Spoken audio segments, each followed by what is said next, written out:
and welcome to the Computer Game Show. My name's David Turner. I'm here with Sean Bell. Hello. I'm here with James Farley.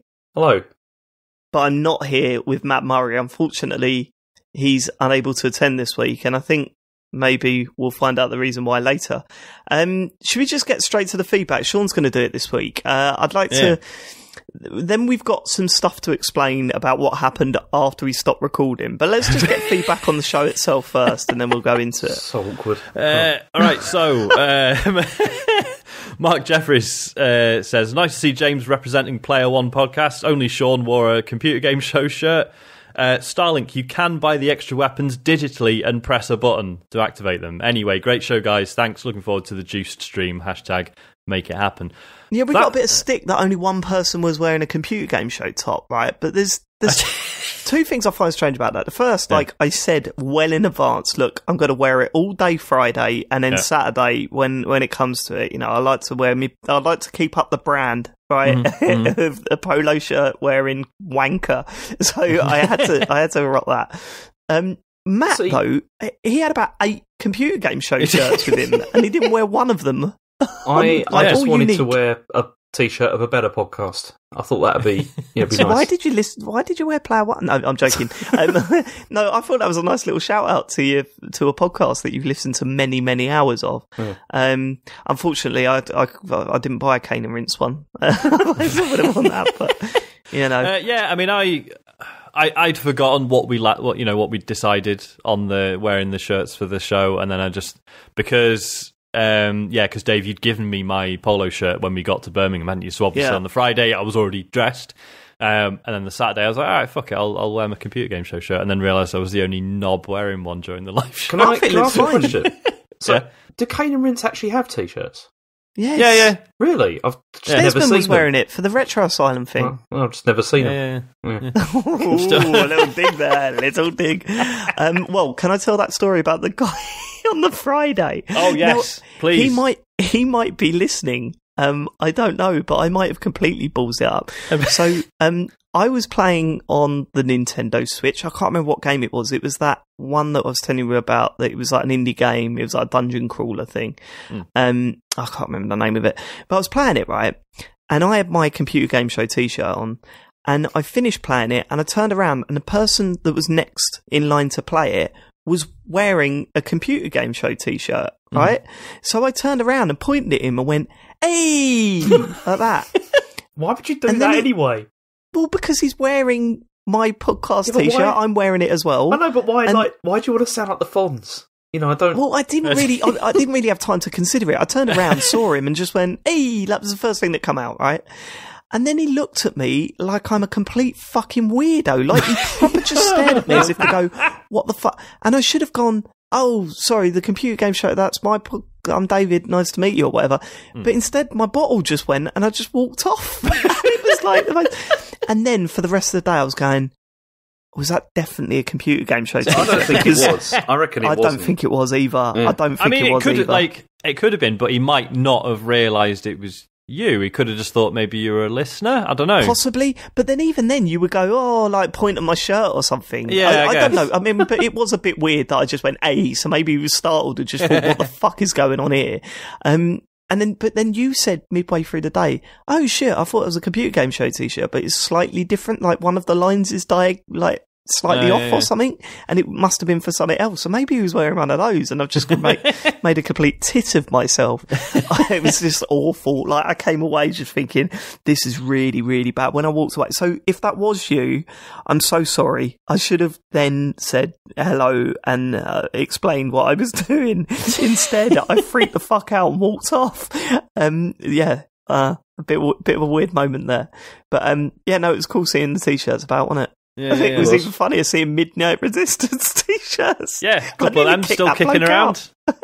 Still keeping the dream alive. I nearly kicked him out. The bloke that come in to watch us with a mid-res t-shirt. I'm sorry, you're not allowed, mate. You're not allowed. Okay, right, next one. Michael Howard says, listen to the podcast this morning. Sounded like a great time. Would have liked to be there, but I'm the only one in my group who listens to the show. Maybe if you're back next year. Yeah, get your mates involved. Yeah, what the fuck? Why wouldn't you just bring your mates and just go, no, literally, this is the greatest show, you know what I mean, on the face of the planet right now. Bring all your mates, and then they'll go, as you're walking out, they'll go, oh no, you're my best mate now because you brought me to that. Yeah.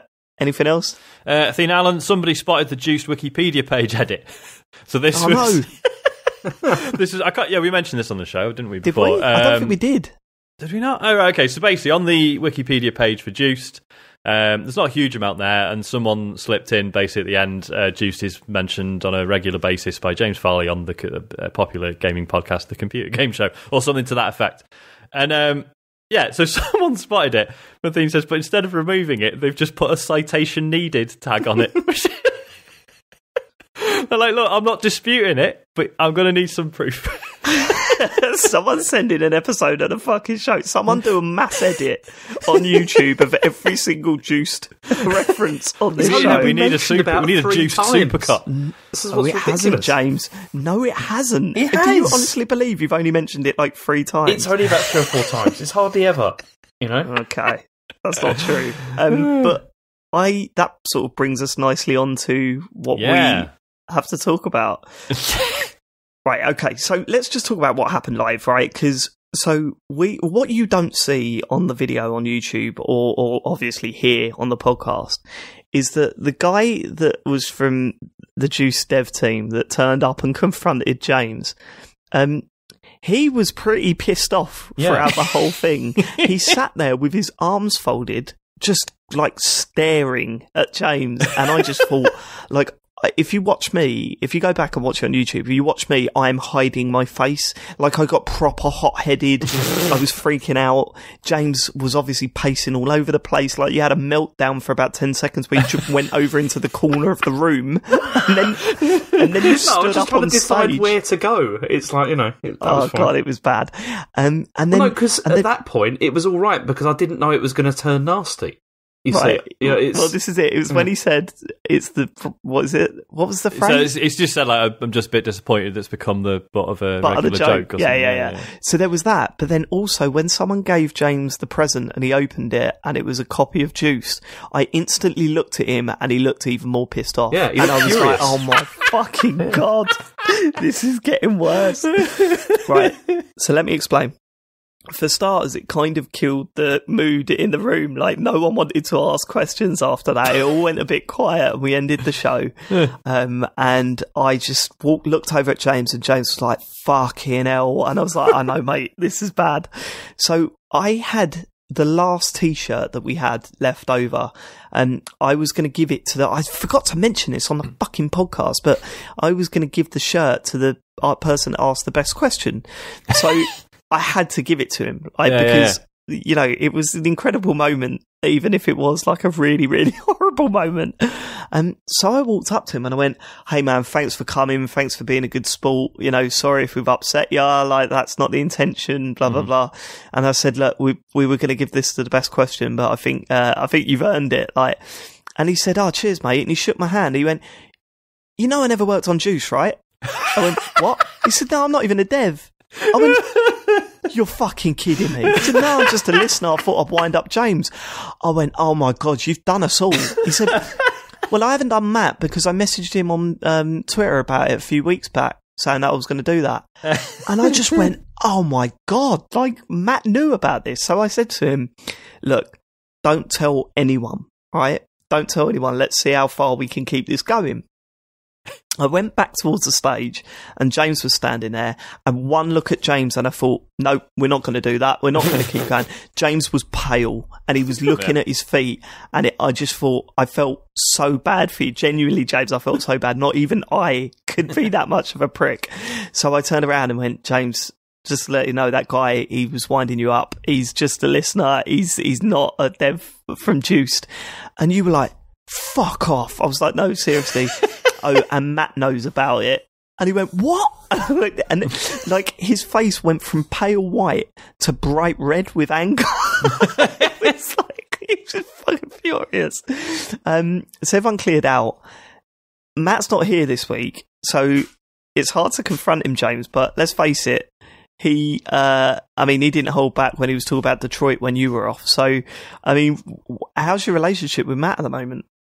See, the thing is, after the show, I'll admit, because the thing is, now I'm not really bothered. I've kind of got over it, and it's fine. It was okay, and I've kind of got over it. We had the guy who did it. It was Adam. Was it Adam? No. Yeah. It's he totally. He did me like really, really well. It was really, really well. He did done. you well, did he? Yeah, it was. Was this after the show? No, this was during the show. Okay, definitely was during the show. But yeah, he did a really good job though, because I was so convinced for quite a long time that it was real, and it was horrible when it was in the beginning. I thought, this is all right, I can handle this, it's gonna be fine. But then it started to feel like it was getting nasty, and it was horrible. James, I'm sorry, but do you know how many innuendos you're throwing out there? I'm sorry. Go on, keep going. So afterwards, I was pretty furious. Like, not obviously, I wasn't furious. Stop it! Shut up! I'm trying to get on with this here.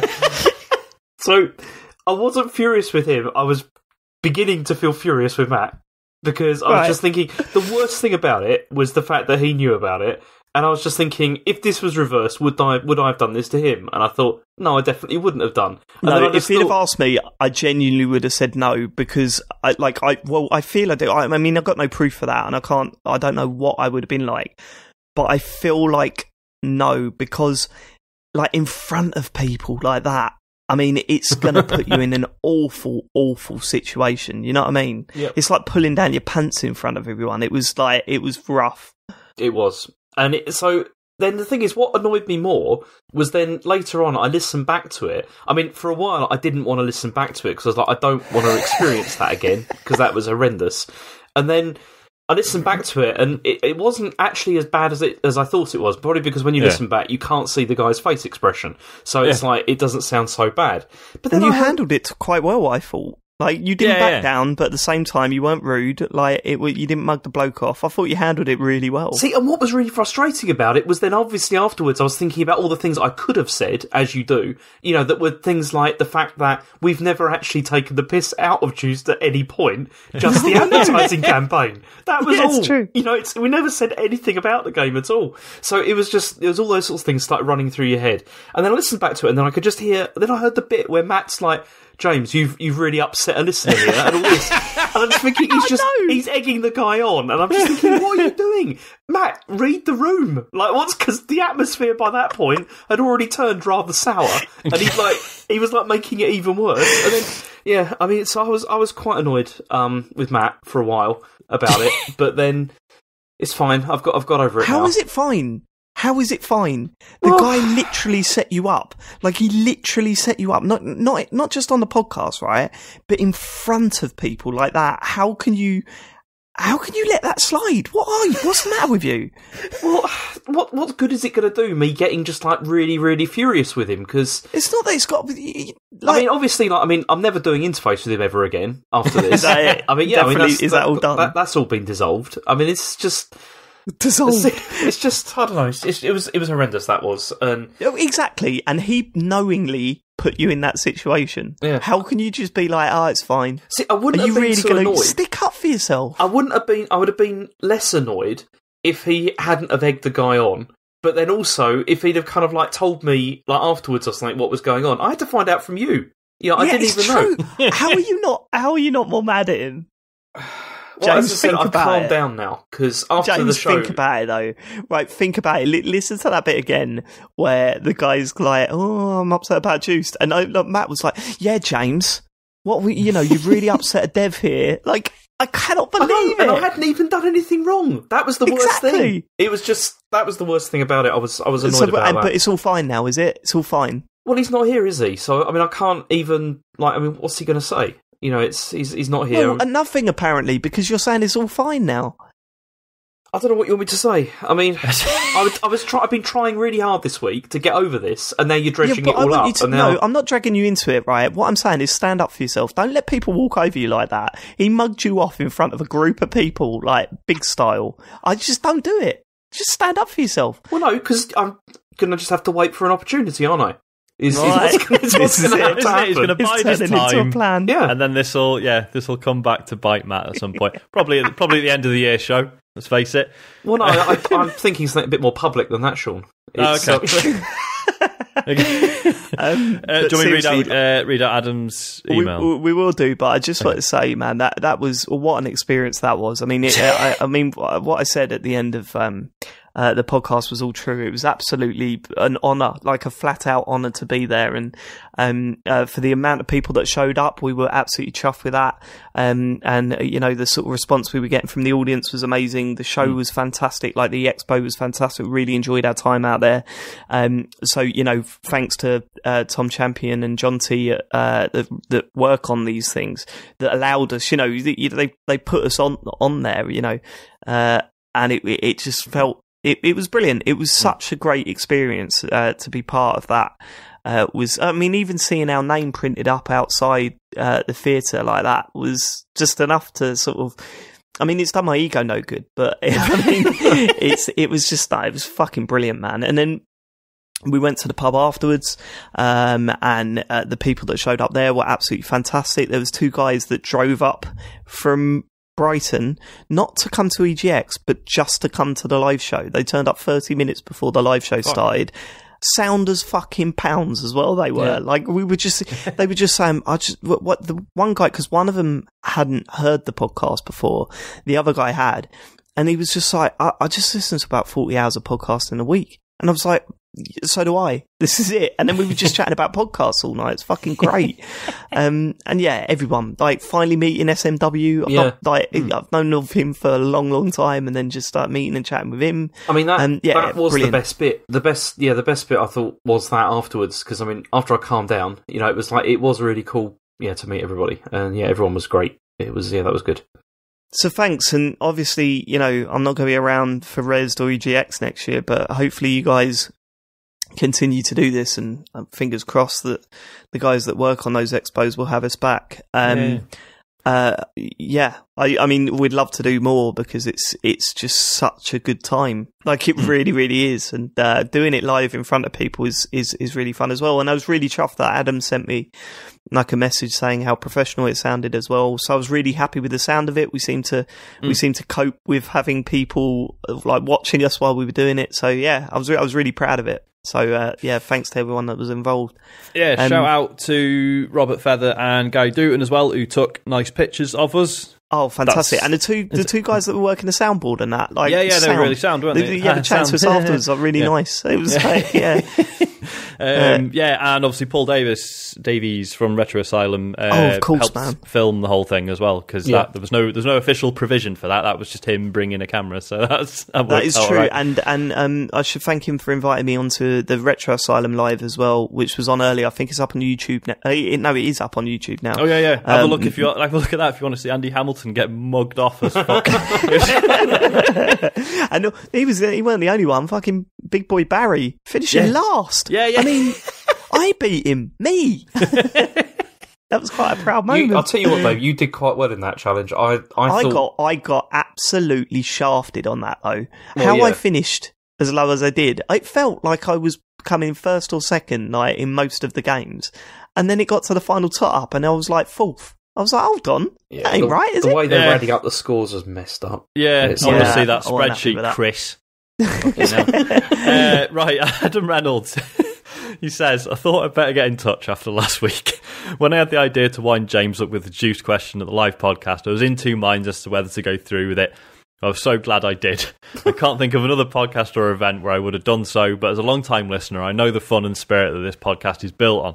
Meeting you all afterwards was fantastic, and James took the wind-up so well. He's a brilliant guy, and a lesser man could have failed to see the funny side.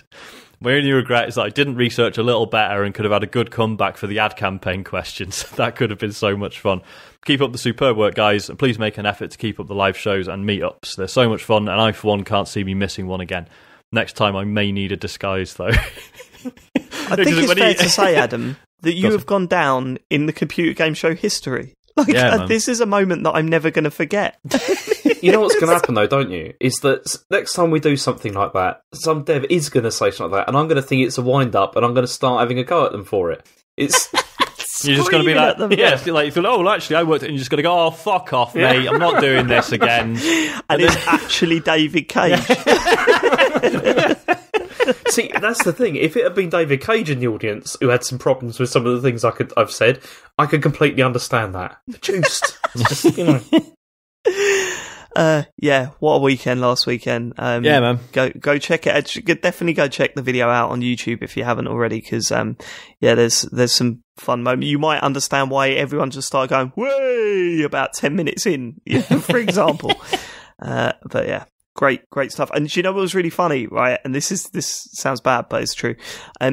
The what is it? Rock Paper Shotgun podcast was recording at the same time as we were. And I've got nothing against them. I don't listen to the show, so I'm not having a pop at them or anything, right?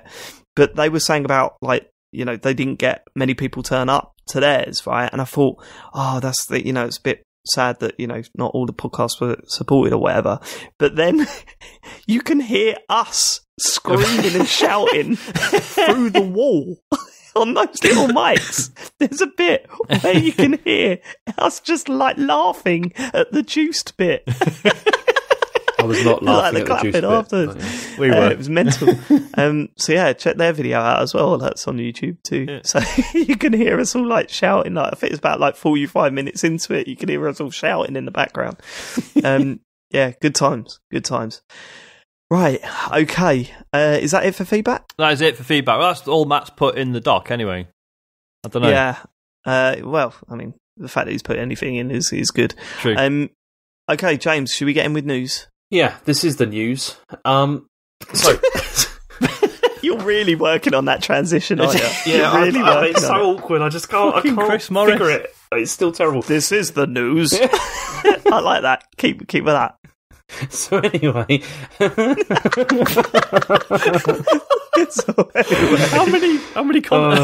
how many syllables did you just put into? So anyway, go on. Sony have enabled crossplay, sort of. Hey, what do you mean, sort of? Because I saw the headline. What sort of? Okay, so this was announced and enabled on Tuesday last week, and it comes with the launch of, there's like a beta test for Fortnite, but it doesn't support everything yet. So this isn't just like Sony just saying, we're well into this now, we're going to, just anything you want to play is fine. So stuff like Rocket League doesn't work or anything like that. It's just, at the moment, it's just Fortnite. They're working on it though, right? Well, yeah, they said maybe. It's.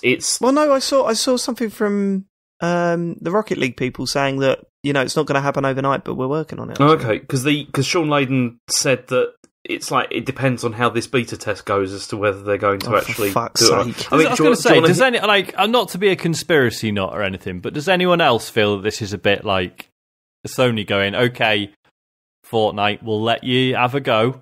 We'll let you flip the switch. Not that it's as easy as flipping a switch, but we'll let you flip the switch. But can you just pretend for a bit that it's quite hard? And that it might not work because all the stuff that Sony's been saying is true, honest. See, it's funny because if you read, can I read you his quote? Because it's a masterful example of just nonsense. Like, it's just words, just put together. He just says here. So he said, we know this is a want, this is a desire, and we want to be able to deliver that in the best possible way possible, he said. Now, enabling crossplay isn't just about flipping a switch, and there you go. It's a very multidimensional thing, kind of attribute or feature. So we had to look at it from a technical point of view. We have to work out with our partners from a business point of view. We have to make sure that if we enable this, do the right customer service support? Do we have the right messaging out there? Do we have all these different things that you have to get in line? Yeah, so it's Microsoft and fucking Nintendo do it, you dipshits. Like, you're not breaking new ground. You're not fucking landing on the moon.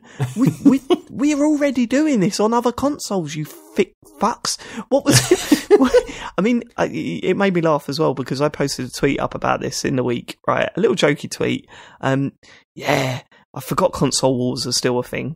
Like, what was it? I said, because, the CEO said, we're not doing cross-platform play because Sony PlayStation is the best place to play. Yeah, or something like that. Especially we don't want it tainted, via the consoles. What, so now you're admitting that it's no longer the best place to play, are you? It was just a standard shitty joke, right? Oh, the abuse that I got on Twitter. Really? Oh God, yeah. Just people, like, oh, you're reaching there. Am I reaching? Like, I mean, I'm literally just quoting 2 news articles, and of course I'm reaching. It's a fucking joke. Yeah. Like, it's just, I don't think they're literally admitting that Sony, like, PlayStation is not the best place to play anymore. Like, that's not what they're doing. But fucking hell. It's just right, like... So, go on, sorry. Does this include the Epic Pass? Can you now use your Epic account on both systems? That I don't know. More than one. Brilliant. It's like the main thing. Yeah, I know. How do we not know that? We must know that. Well, by because now. they said it's like a beta version of Fortnite, so I don't know. I mean, I assume that. I mean, obviously it can work together, but I don't know if this means you can import your existing account or whether it just means that. Well, this like, is your it, isn't PlayStation it? I mean, one of the main reasons, the main reason people want this, right, is not so that here's what I want with cross-platform play. I don't care if the people I'm playing against are playing on an Xbox. Like, that makes no difference to me what console they're playing on. What makes a difference is that if I own Destiny 2 on the PlayStation and Destiny 2 on the Xbox, I want to use the same character. You know what I mean? If I'm playing Rocket League on the Xbox and PlayStation, I want my Rocket Pass to count for both and my XP to go towards the same fucking system. I've bought the game twice. It's got nothing to do with the fact that you want to play with Xbox people, because we know that the party systems are not going to work like that anyway. So that's the fundamental thing that they've got to do. That's what people want this shit for. It's not though, oh yeah, now I killed an Xbox player. Like, who cares? Who cares? It's I mean, all you about say the that, there are games that you guys play on the Xbox and I don't have one, and if we could play together somehow, that would be useful. Yeah, but I'm assuming I know that's what you not mean. going to be quite easy, because you want to have that party chat system and all that, right? Yeah. But if you're playing on PlayStation or whatever, and I really fucking love the game, and you really love the game, and I'm playing on Xbox, I'll buy the PlayStation version if I can switch my character over. Yeah. Like, that's what I want from cross-platform play. That's the most important thing. But, you shouldn't get angry. It's a step in the right direction. It's one that we didn't see coming. So, we'd sort of all given up hope a couple of weeks ago. So at least they are making moves to sort of make this stuff happen. Yeah. Okay, so yeah, and they said that, I mean, obviously more titles will be added depending on performance, was the thing of, like, Fortnite, and whether that works or not, but I assume it'll probably be fine. In more PlayStation news, there's no PlayStation Experience event this year, and which is a bit of a surprise, because they've been having these for the past 4 years, and... I was going to say, I mean, obviously there could be loads of very complicated reasons as to why this has happened, but from an external point of view, this is a fuck up, isn't it? Well, I don't know. I mean, they couldn't get that tent. That tent broke, and they're like, "Oh fuck, where are we going to hold it in a theatre?" Nope. No, don't be ridiculous. See, I could read you. I mean, Sean Layden again has been out with this, explaining what's going on, and he basically said they don't feel they've got enough upcoming games to make it worthwhile, like doing an event like this. Which is mad that you just say that. Well, it's weird, isn't it? Because it's never stopped Microsoft, like, doing this sort of stuff. But it's just, I don't know. I mean, I don't know why. I mean, they actually have got a lot of stuff, because they've got, like, Dreams, they got Days Gone. I think it's just loads of it. They've perhaps just nothing new to show since E3, I guess, is the... Yeah. I mean, I think this really indicates that we're going to see PS5 next year at E3. Whoa, what? No way. Yeah, I think that's what everyone seems to think, but I don't know. I think that they're building up towards that, and that's why they want to, like, really smash that, like, with a big bang, and that's why they're not going to show anything much. I mean, I suppose... Oh, God, Sean, isn't it your turn to miss it next year? Yeah, shit. Oh, dear. Oh, dear. But I mean, I'm never a day one console guy anyway, except sometimes for Nintendo, so... Yeah, I don't know. Maybe I'll be alright. Didn't you get a PS4 day one? No, God, no. Oh, really? Yeah, no, I was, I don't know, can't remember now, about a year in, something like that. I remember the launch of the PS4. I was in Tesco's, right? And I mean, looking at my current situation, I'm joining you. Sure, is what I'm saying. I'm fucking joining you. The only reason I got an X is because, well, I'm never going to buy a console again, so it's my last chance to try a new console. I mean, I suppose the question is. So first question is, how long's the PS4 been around? How many years are we looking at? It's not been... It's quite a long time, right? No, it's quite a long time. It's been... 5 years? 5 or 6 years? It's longer than that. Is it? Okay. No, I think it's 5 years this year. Let's have a look. Let me Google it. I was going to say, if only we could check. It was 2013 it came out. Oh, right, okay. 5 years then. 5 years. Yeah. Seems a bit early to be announcing the next one, unless it's going to be just totally backwards compatible and it's all fine. I think that's very another likely. Pro. Yeah, basically, because obviously the One X has sort of trumped the Pro a bit, right? Yeah. So I'm wondering if maybe it's going to be another sort of incremental thing rather than a holy shit next generation. I don't know. No, I think they'll definitely push for a big smash with the next one.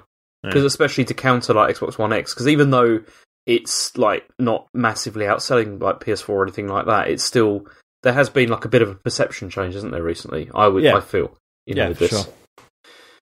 But then also there's also because apparently they were going to announce being able to change your PSN name as well at this, but that's not happening now, so nobody knows. They cancelled that. Yeah. They cancelled that. Yeah. Yep. No, see, because I'm looking at PS4 Pros now on Amazon. Mm-hmm. And, just one on its own is still 390 quid. Mm. Yeah. And I think that's a sign, isn't it? Is that when they're preparing to announce a new console, or, I know we're a year away from the next E3, or just under a year. But it's I can't see it getting to around the £200 mark by then. No, but if at E3 they announce, the new machine, but then for, 2020 launch, do you see what I mean? It's not impossible. That's what they could be doing. Possibly. It's going to be it's another interesting year next year, isn't it? Yeah. Okay. Okay. Go 8-bit has been cancelled. I thought I'd just stick this in here. It was. Yeah, I mean, I must admit they said 3 seasons they've been going for. 3 series. That's not fucking bad. It's not bad, is it? And I didn't know there was a third one. To be honest with you, I knew that there was a second series coming up.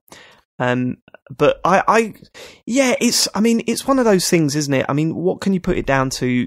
Partly down to the fact that, it was on one of those obscure channels and, it wasn't massively marketed, after the first series. The first series had a few adverts and stuff, but, and it's just that curse of trying to get games watchable on the telly. Yeah. The thing is about this is that I've been thinking about this because I never watched this. Did either of you watch it?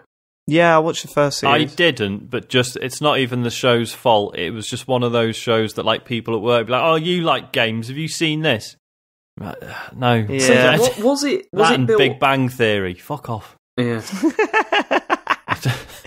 Was it built entirely around this doing challenges and stuff?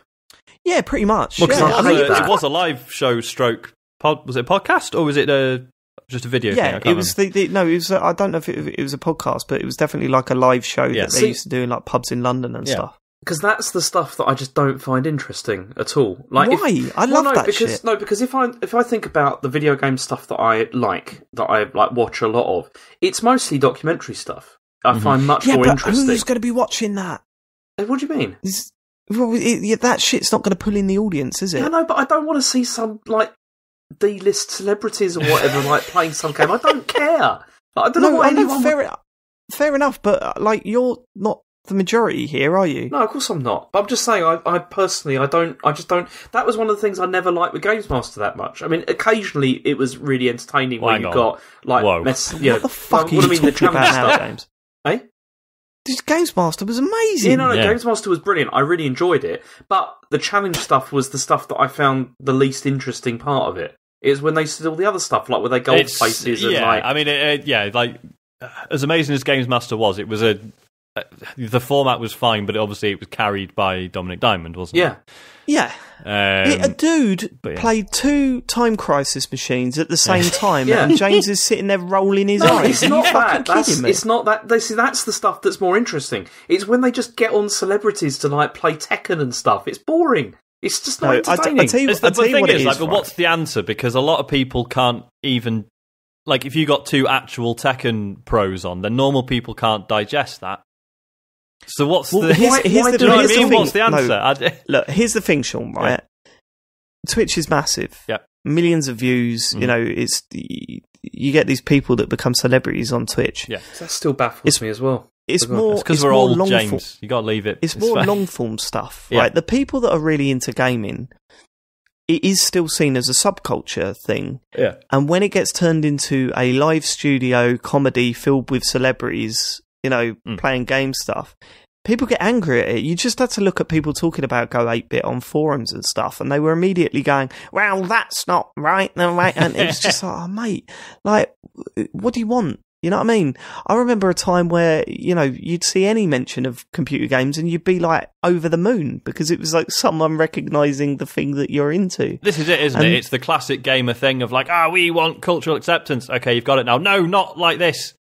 Yeah, totally. And, you know, I mean, I'm not saying that you have to have liked it. Like, that's not my stance here. What I'm saying is that, you know, I don't think this will ever be accepted because you've got people that are into games and they're fucking into them. And you've got people that look at games as stupid things, you know, silly little things, like my wife. And it should be embarrassed to sit there and watch a full episode of Go 8-Bit. And it sort of slips through the cracks. Yeah. The reason why Twitch is so popular is because it is for those hardcore people, like the people that will sit and watch hours and hours of someone trying to beat Super Mario, but with a fucking Guitar Hero guitar or whatever. It's like, you know what I mean? It's a weird. It's still technically a subculture, but it's so massive that, you know, it's kind of mainstream as well. Yeah. So it's this sort of weird.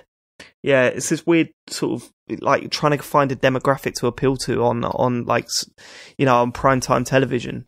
It's not. That's where it goes wrong. If you want to do games, just tell good stories. That's what a lot of the really good like documentaries are like on YouTube and stuff. There's loads of really good stuff on there. Mate, there can be great content. It doesn't mean it's going to be successful. Yeah, and it's all about fucking ratings on mainstream telly, mate. Yeah, like, and, you know, stuff like, for example, Chris Spratt's current thing, People Make Games, is fucking brilliant. And he'll get, you know, sort of tens of thousands of views, but then that pales in comparison to, like, people just screaming at their TVs and doing rage compilations and stuff. So, you know, yeah, documentary stuff's great, but it doesn't actually get the punters in, relatively speaking. That's it. Which is why, and it's great that we've got Patreon and stuff now, which funds the more interesting stuff. Like, as I say, Chris Pratt, Mark Brown as well. His stuff's all superb. Kane and Rince. So there is a market, and Patreon doesn't always work, is what I'm saying there, Sean. So there are ways for these things to get made, but like, in terms of sheer popularity, like. Yeah, and it's all about getting advertising dollar, and if you're not pulling in the ratings, it's going to get cancelled, and it's sad because they gave it a good fucking go. Like I was genuinely surprised with the type of people that they got, like the celebrities that they got to appear on it, and Dara O'Brien, he's not just a nobody to stick in to present it. God, yeah.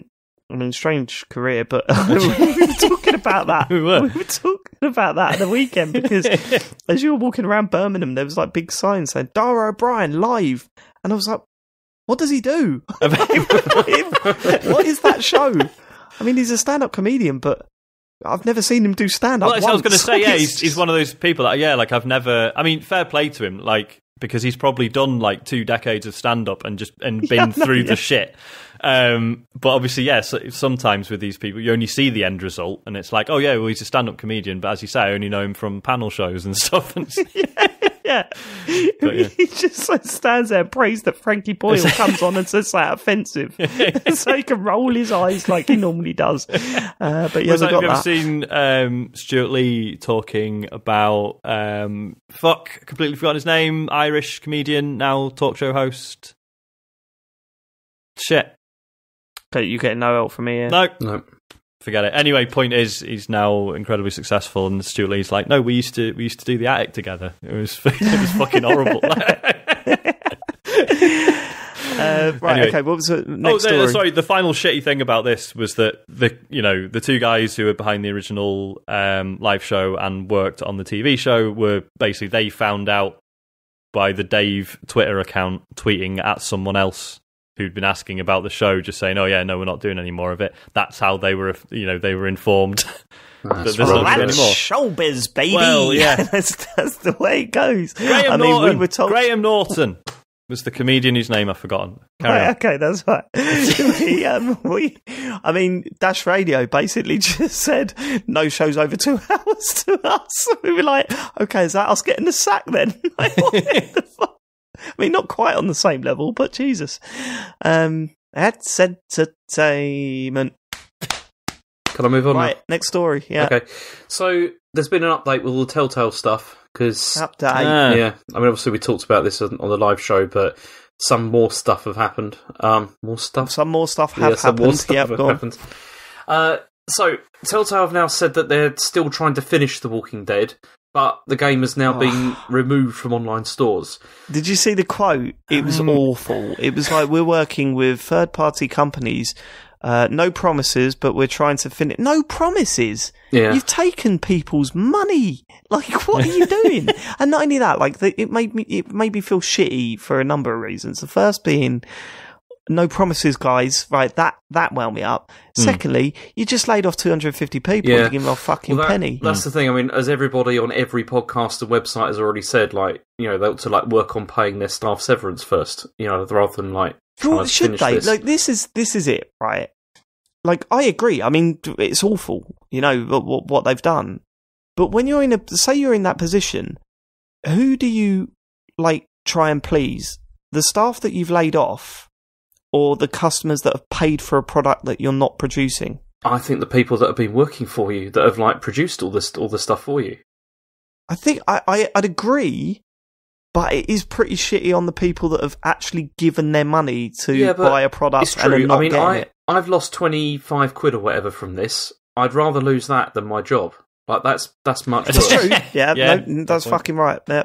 No, you're right. But then people don't feel that way. And I look, there's two things, right? Firstly, if you are angry that you're not getting the product that you've paid for, then I kind of understand it. But secondly, as we always put that disclaimer out there, some people are fucking knobheads on the internet saying that the staff should work for free. Oh, Jesus, fucking wankers. That was bad. I mean, I'm sort of playing devil's advocate here. I think what some people don't get is that, okay, if another publisher or another developer or whatever steps in to say, all right, we'll finish it, that doesn't necessarily give Telltale any money. That might just be like, look, we'll take this responsibility off your hands and you won't get sued by the people who've bought this and now haven't got a finished product. What's in it for them? Well, they'll probably just take whatever further revenue is generated from it. Although you'd be fair to say maybe that's not a huge amount. We don't know what's happening to Telltale now, do we? Because we don't know. I mean, presumably somebody's probably going to buy up all the whatever assets they have got. They're probably going to buy. But I mean, the big problem they had is they don't own anything much, do they? Because it's all licensed, licensed stuff. Yeah. But they're also having a lawsuit has been filed against them by a former worker. Right, this is it sounds like they flat out broke employment laws. Well, yeah, because they said that apparently they failed to comply with this Worker Adjustment and Retraining Notifications Act. They're supposed to give 60 days before notice of a mass layoff before they do it, and they didn't. But because it's very easy for when we being British and I suppose in this case more importantly European, although not for long. It's easy for us to be Sean, it's not going to happen. Fingers crossed. It's easy for us to be like, fucking America, they don't look after anyone, there's no laws to this stuff, they can do whatever they want, it's horrible. While it probably is the case that employment law is a bit more relaxed over there, 1 day's maternity leave as standard, brilliant. yeah, it looks like laws have actually been broken here, and there might be some sort of justice, which would be nice. And guess what? but Laws we'll are put in place for this shit not to happen. Well, yeah. It's actually put in place so that this shit does not happen. Yeah. So, if they have broken the law, then good. Like, they deserve this lawsuit, innit? Yeah, yeah. Know what I mean? The other thing is, like, so James, having bought the season pass and played 2 episodes, and so say this was handed off to another team and they've got, like, the sketched out notes as what was supposed to happen and that's about it. Do you care about how they finish it? Or, because to me, I'd be like, well, if it's not the people who originally worked on it, surely, like, whatever gets produced now is kind of bullshit. It's like tainted. Yeah, not even tainted. Just like, it's not going to be what was originally planned. It might not be as good. I mean, I suppose that's the only way you can test it, isn't it? Is to play it, and if it's shit, then in hindsight that you shouldn't have bothered. But I don't know. Yeah, I don't know. I mean, I probably would still play it just out of curiosity, but... Yeah. Oh, mate, you're mugging off everyone that ever worked at Telltale by doing that. No. Utter scum. Subhuman scum. Right, okay. Google's streaming thing is happening. This is also another update on... We talked about this a couple of months ago. Controversially... brought it up, and Matt was very upset. This was an excellent story that you brought up, wasn't it? And then Matt got annoyed about it. Yeah. But it's called... Is that what happened? Yeah, do you not remember? Because I can't. What was Matt upset about? Because he tried to put it forward on another week and got told to shut up or something. Yeah. He tried to put it in the news like a long time before that when there was no substantiated information. Yeah. Okay, I'll let you do this, but I don't. It was more the fact that Matt suggested it was a news story a little while ago. You mugged him off for it, and then Sean suggested it, and you put it in the news. Because there was oh no, it's really interesting. It was more information. With more information, it was more solid by that point. All right, look, Matt's not here, and he totally fucked you over last week. So go for it. Fill your boots. So anyway, it's called Project Stream, and games can put a lot of thought into that, didn't they? Yeah. I mean, we're on the computer game show, Sean. That's true. You know what I mean? God. So games can be played in 1080p, 60 frames per second, although obviously this is going to depend on the connection. But the interesting thing is it runs through Chrome, like on a PC or a Mac, so you can just run it through your browser. Yeah. Assassin's Creed Odyssey is going to be the first game that is going to be trialled with it, launching this Friday. It's only it's only US though, and only to selected users as well. So if you want to do it, you have to like register interest, and you need like a Google account, a Ubisoft account, and they say you need at least 25 megabit like internet or faster for it to be worthwhile, and a USB controller.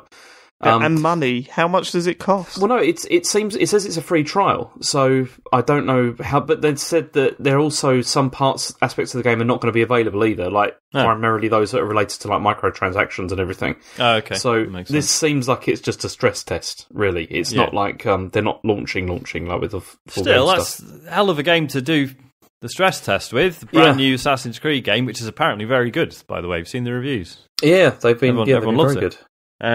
But come on, every time you look at those games and you think, oh no, maybe this one is the one that I'll like. Do you know, I held off with, was it Origins, the last one? Yeah. Because I was like, no, this is the one, this is it, they've properly redone it. And then, a couple of months in, people are like, it's alright, innit? It's okay. It's Assassin's Creed. Yeah, so that's enough to know that I shouldn't play it. Yeah, so I'll do the same. I'll just hold off and then see what people say in like 3 months' time. And they get it for 27p. Yeah, so I'll get it on Games with Gold when it's on there. I'm going to get it on Project Stream, mate, for free. You get stream that shit. Yeah.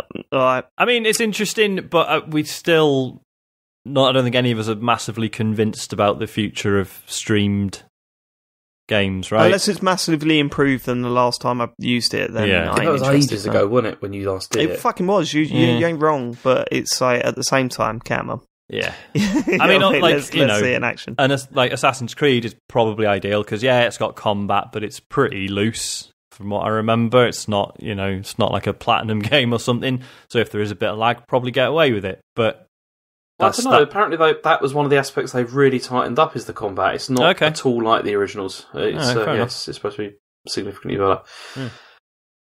But no, I mean this stuff's coming, isn't it? It's just that I don't think it's coming just yet. Yeah. Like not for everybody. I mean, if anyone's not for us, if anyone's going to suss it, it'd be Google, I suppose. But we'll see. Got the moolah, yeah. I like the fact that it's not Microsoft. I mean, Anyone's going to solve it. I mean, I say that. I suppose the slightly worrying thing about Google is if something isn't working, they just bin it. Yeah, just get rid. True, yeah. Oh yeah, we're sunsetting that service you found really useful. It's gone. Sorry. Google Reader.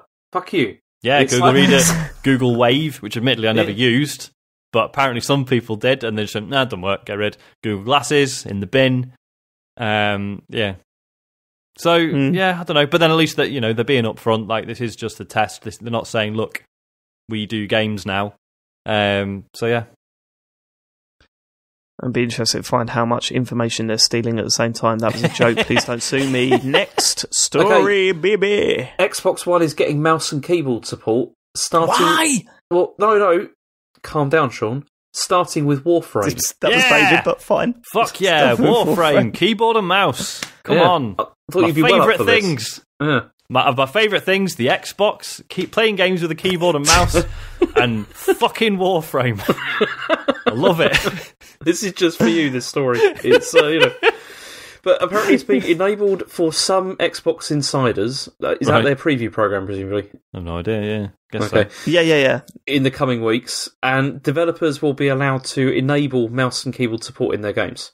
Just don't do it. Devs, fight against this. I don't want this. Well, you Look, might not, but we're some all people do. scared. As console gamers, we're all scared. We all know that you're better with a mouse and a keyboard. We all know that. I don't want to fucking play people on mouse and keyboard. No, that's the thing though, because apparently developers are going to be given they can choose how they want players to be placed in matchmaking. They better not. All right, I'm just saying. If you're a developer and you're listening, you better not. All right, otherwise, I'm gonna turn up at your door. Not that was a joke again. I'm not threatening you. I'm friendly. Don't be one of those people. But at the same time, don't do it, please. Come on. Dave, would this change your mind? Because Microsoft are planning to partner with Razer to develop some Xbox branded hardware. Oh, good. Oh, fucking yeah, I'm all over that. That sounds brilliant. Oh, God, let's whack it and everything. I hope it fucking lights up and looks like it'll injure me if I touch it. Yeah. I mean, yeah, whatever. Who cares? See, I remember when we were at EGX, we were walking past one of those places where they were doing like PC builds and everything. Yeah. And like, there was one of those ones where it's all just like, flashing lights and all that, and steam coming off it and things.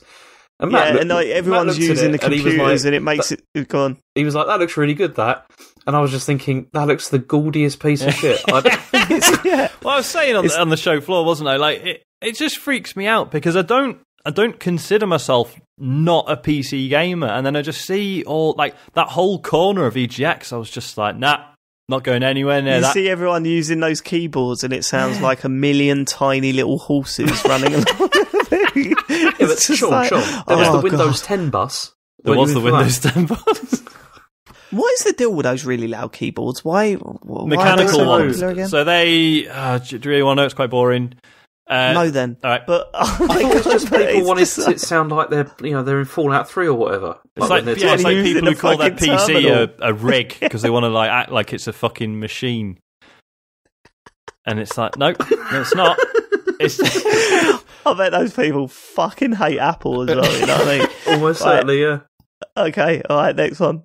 Okay, last one, which is this other thing, which I didn't want to put in here, but then Sean convinced me I should. So, Okay. so this is his fault. Okay. Was it you or was it Matt? I'm going to blame you. This is about Bowsette. Oh, you did convince him to put that in there, Sean. You did. With my really solid argument of I think it's quite funny, but I'm easy either way. Exactly, yeah. No, you were like, it's Nintendo, there's not enough Nintendo chat on the pod anymore. It's true. Go on. So what is this story? Okay, so this has all come off the back of a new item for New Super Mario Bros. U Deluxe. That is a ridiculously long title. And it's got this thing called the Super Crown, which seems to transform Toadette into a Princess Peach fusion called Peachette. You see? Yeah. Just Google it. Come on. It says now there's a discussion as to whether this is an entirely new character or whether the crown will transform any character into a Peach version. So this then became a thing where it could lead to like a Bowser version. So if Bowser uses the crown, he becomes Bowsette. And then there was obviously a load of fan art, which if you're into that kind of thing, just search for it on Twitter. probably not It's work. basically it's Princess Peach with some horns and for some reason a corset. Yeah. So what reason do you think that's for, Sean? Because Perverts. that's full of pervs, mate. Perverts. Yeah. Apparently this is all over Pornhub. Apparently there's been like hundreds of thousands of searches for it. I know like people have been cosplaying it already, and apparently it might have affected Nintendo's share price. Right, no, that is bollocks. I saw that story and it was like, Nintendo's share prices have gone up now that the Bowser is fuckable. Yeah, that can't be Hey, true. Bowser was always fuckable. And I was like, what? It's got nothing to do with us entering the festive period and they've got one of the most successful consoles of all time. It's nothing to do with that then. No, let's just go straight to fucking Bowser, shall we? Yeah. And who's sitting there going, oh yeah, well finally, we get to wank over about finally.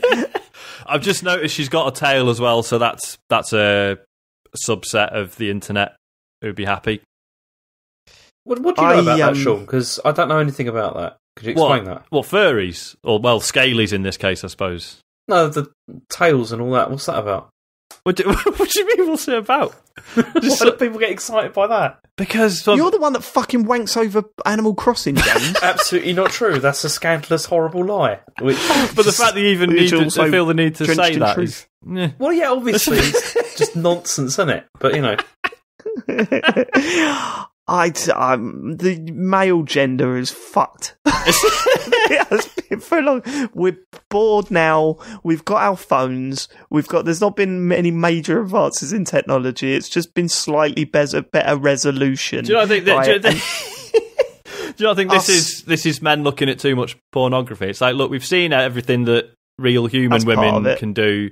Now we're all about women that used to be lizards and still have some lizard aspects to them. Sean, if you're honest with yourself, when you're on one of those websites, have you at some point gone, I don't think it's something new to search for, but I can't, let me have a little think of something that might, do you know what I mean? You've had that moment. What, like trying to think, does this exist? Or well, no, I've searched for my normal ones.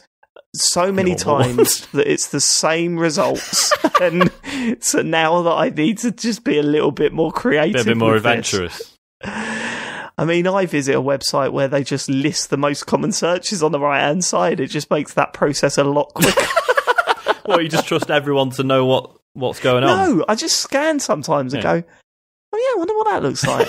Oh yeah, no, there it goes. It's just. I don't know.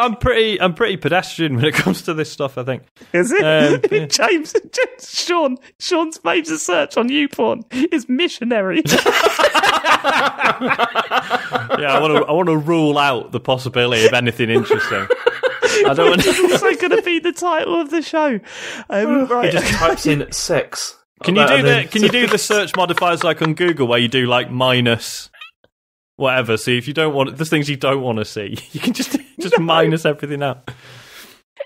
It'd be easier. Okay, can we move on now to what you've been playing? Okay, should we do what you've been playing? Can I start this week? Because I have got. I mean, I've not got a lot, so go for it. Oh, this makes me laugh. Like fucking Andy was giving me shit last night. Oh, this is the new future unfolding. Well, no. I mean, what about Yaku's Island? Oh, what about, he said, no, this is it every time I talk about an indie game. I was thinking that, right? Because this is definitely up there for me. Right? So what is this? I'll get to what it is in a bit, right? I just got to get this out of the way first, right? Get the business sorted first. It's up there. Like with, the top games this year for me. And so is Yaku's Island. And so that's 2 indie games. I was thinking, oh yeah, thank God Sean is back to talk about indie games. Like, what the fuck were those comments about? Anyway, The Gardens Between, it's called. It's out on PS4, Steam and Switch. And I don't know if you've seen game footage, but like, I was not expecting what it was when I finally got it in my hands and started playing it. When you look at it, it looks like Captain Toad style levels, like just like these sort of isolated islands, and it looks like a puzzle platformer with 2 characters, a boy and a girl, and you're walking up towards the top of the island, and it looks like there's puzzles in the way. See, David, I've also played and finished this. Whoa! Oh yes, James. Oh my God, how have you kept this from me? I thought I'd just keep it from you as a surprise. Oh, that's brilliant. That is the best surprise you've ever given me. Honestly, James. What did you think? See, I played this because I played this for a reason, and that's because I was looking forward to Hyperbole Dave. You see, I thought as soon as I started playing this, that's fair. I just thought this is going to be one of his games where he's just going to keep going on and on about it. I want to play it as well to see if I can get like another perspective, maybe. But I mean, I don't know. Sean, did you know this? Did you know that he'd done this? No. Oh right, this is brilliant. Go on. So I mean, I've had my because I've bought it on Switch, and so I've had my Switch offline like all week because I didn't want you to see that, just in case, that. And but you see, I was expecting that I mean, I don't know where you've fallen with this, like how you feel about it, but I was expecting that probably you're going to really, really like it, because I do. I think it was very good. It's wonderful, isn't it? I mean, It's hard to turn around. It's right. Okay, so let's start at the beginning. So the way you control these characters, you're not controlling them as you normally would on, say, a puzzle platformer. You're controlling time. So it's either left on the stick or right on the stick, or you can use the triggers. James, were you using the triggers or the stick? No, I used the stick the whole time. See, I used the triggers for some reason. It just felt more like you're scrubbing backwards and forwards between things. Yeah. It was. I don't know. It was just a thing in my head. It seemed to work better for me. I mean, it's a really interesting way of doing it because essentially you're kind of watching a cutscene, but you're not. You can still interact with things while it's going on. But more importantly, it lets you do stuff. Lets the developers do stuff with animation that you don't normally see in these sort of games, like really touching moments where the characters get quite close and they hold hands just for the briefest moment, and then let go. But because when you're controlling a character, you don't know where each character is going to be at any one time, and you can't do that shit as well. In this, because it is essentially a video, you can do stuff with animation that you don't normally see in a game, and it was really fucking impressing me. But then you also have the thing of, that you're not fully in control, so there's kind of a disconnect there, but whatever, right? That stuff I really liked. It's full of puzzles that hit the right sort of difficulty spike for me. I mean, that was the thing that I liked the most about it, because I felt the puzzles are so well constructed. They're those ones that they make you feel clever, though. Do you know what I mean? Like when you've done it, you're like, oh yeah, that was. How many times did you grin when you worked out? Many times. The solution. And also the difficulty curve is perfect as well. I mean, I got stuck once. There was one point I just couldn't figure it out, and then what did you look it up? Yeah, in the end I looked it up. Because I didn't. Okay. I didn't look anything up because I was adamant that. So by the time that it was starting to throw really tricky stuff at you, I just had to, really. Trust it. I trusted the game that, no, this isn't doing something that's so ridiculous. This is actually... It wasn't the cans falling down the waterfall bit, was it? No, that wasn't too bad. It was the one where you go up to the... There's like the sun and the moon in the sky, and then you have to rotate it back round again so that it's But that took me ages to figure, and in the end I got that. I got that. Yeah, I think I fluked out on that. But anyway, so...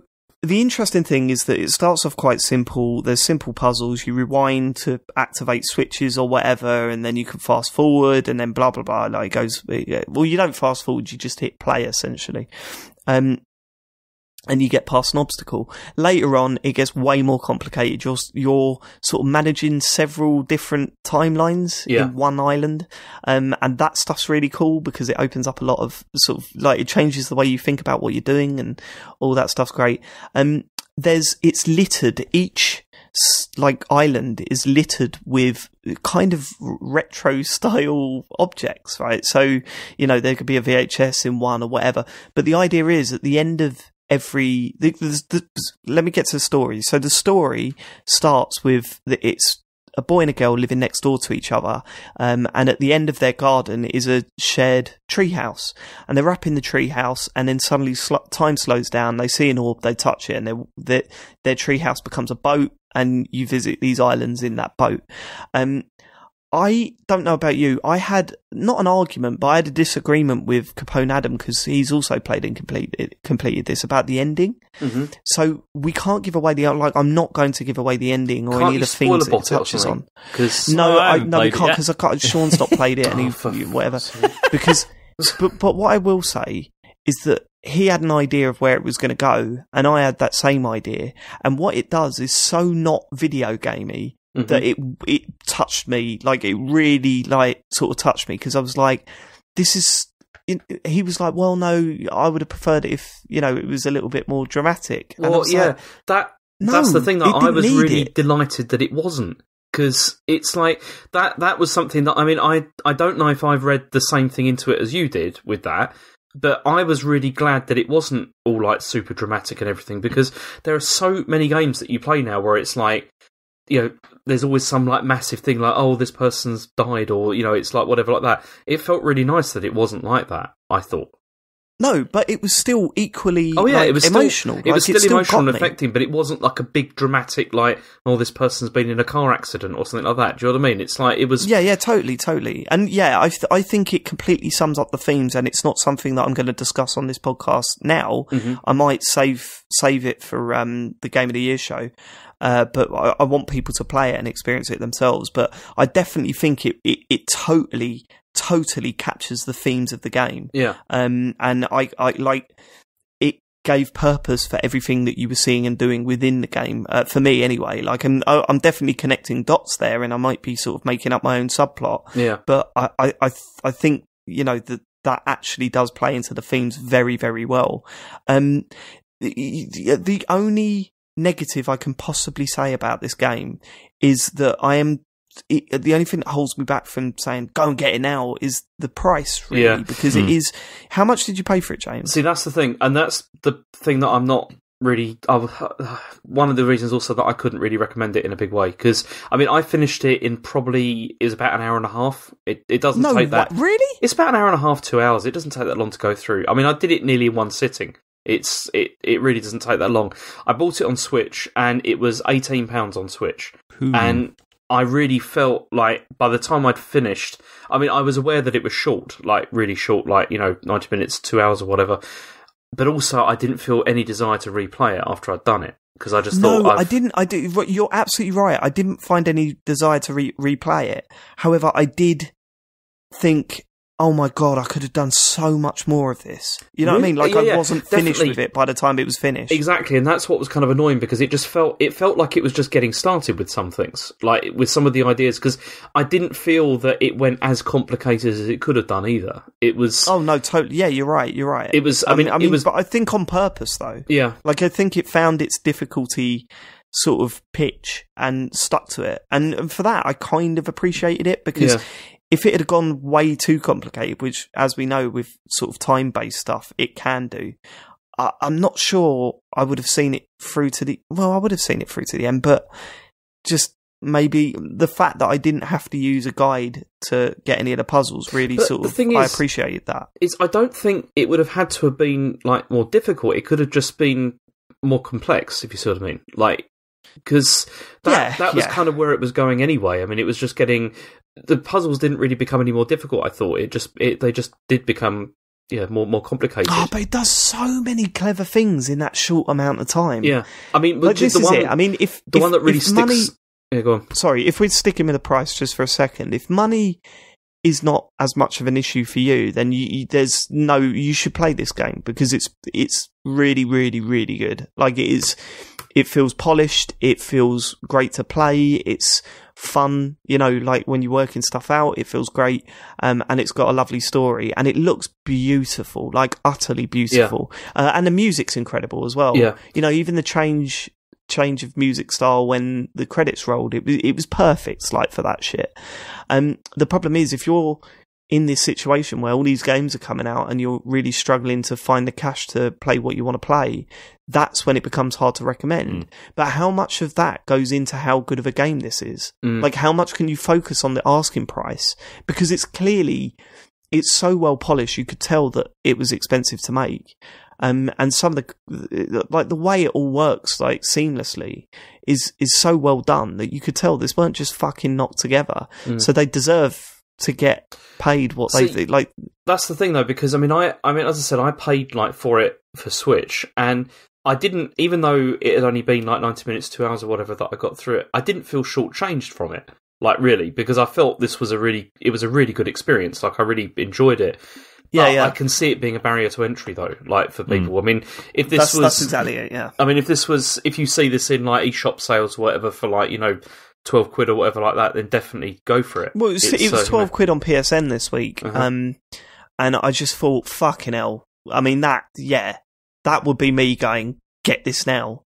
And it's only £6 more, but for some reason there's that sort of it's a leap, expectation, isn't there? I know what you mean. Yeah. But, I mean, it's just if you're going into it just thinking like this is like an experience basically. This is not something which is, you know, excessively long. That's, you know, that you're going to put in a lot of time into, but you're going to have a really good time for the time you do spend with it. Oh god, yeah, I loved it. I genuinely loved it, and there wasn't that's the other thing you could say as well. I mean, they could have padded it out, and by the end of it, I wanted more, but there was no more to be played.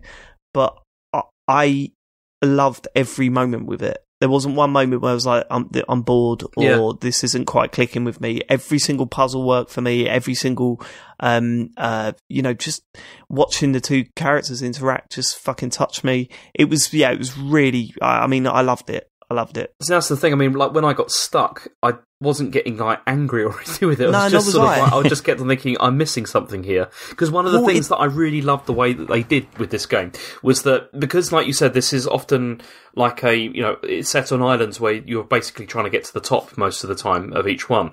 But there's sections to this as well. So once you got through certain parts, the checkpointing, they kind of checkpoint you. So then it's like it makes you feel like you never really feel like overwhelmed at all with like, you know, with how much change you can effect, you know, through going through the different timelines. Well, that's it. I mean, if you can only rewind a certain amount, and once the characters can't go back any further, then it just stops. Like goes a bit blurry or whatever. And the way it deals with the checkpointing is that there are bridges that are single use items for, and once you've used them, they can't go back over that bridge. So that's sort of like, okay, so that's as far as I can rewind back now. I can't rewind right the way back to the beginning, because that would have been just a fucking nightmare. I mean, they've clearly thought about this. It's a brilliant design choice, because that's when it could get frustrating, when you're like sort of rewinding and fast forwarding the whole level trying to work out a solution to a puzzle and you don't know where the solution is. That would have been awful. But it just doesn't do that. It just finds a clever way of getting around it. There's just so many bits that, I mean, I don't know. I mean, the bit that sold me on it was right. It's very close to the beginning. Is, you know, the bit with the saw when you're like trying to figure out. Oh god, yeah. There's like, can you tell this one, right? Because it's right at the beginning anyway. Well, it's in the trailer, yeah. So so there's like, I mean, you're trying to figure out how to like get through to the next bit, and there's like a saw there, and every time that you like fast forward or rewind time, the saw moves, and so you're thinking, what do I do here? So then you just have to keep doing it so that the saw keeps moving, so it saws through a piece of wood that then falls down, and it's just like, it's just a really nice way. So of, like, it breaks rules, right? Like, so you know, there's things that you can do in it where it's like, well, hold on, why is that moving, but everything else is frozen, and there's things like that. But it doesn't matter, because it makes it quite clear. It does some really clever things to sort of indicate, like for that saw, for example, it makes a very loud sound when you jump on the saw, and it is noticeable. And that's how I worked it out, because I was like, hold on, why is it just go every time I jump on it? And I'm like, oh shit, of course, if I keep jumping on it, will it cut through? Yes, it does. This game's amazing. Like, it's stuff like that. And so, yeah, there are times where you kind of think, well, actually, you're breaking your own rules here, and you're breaking the rules of time, but it doesn't matter because it's so clever that it pulls it off.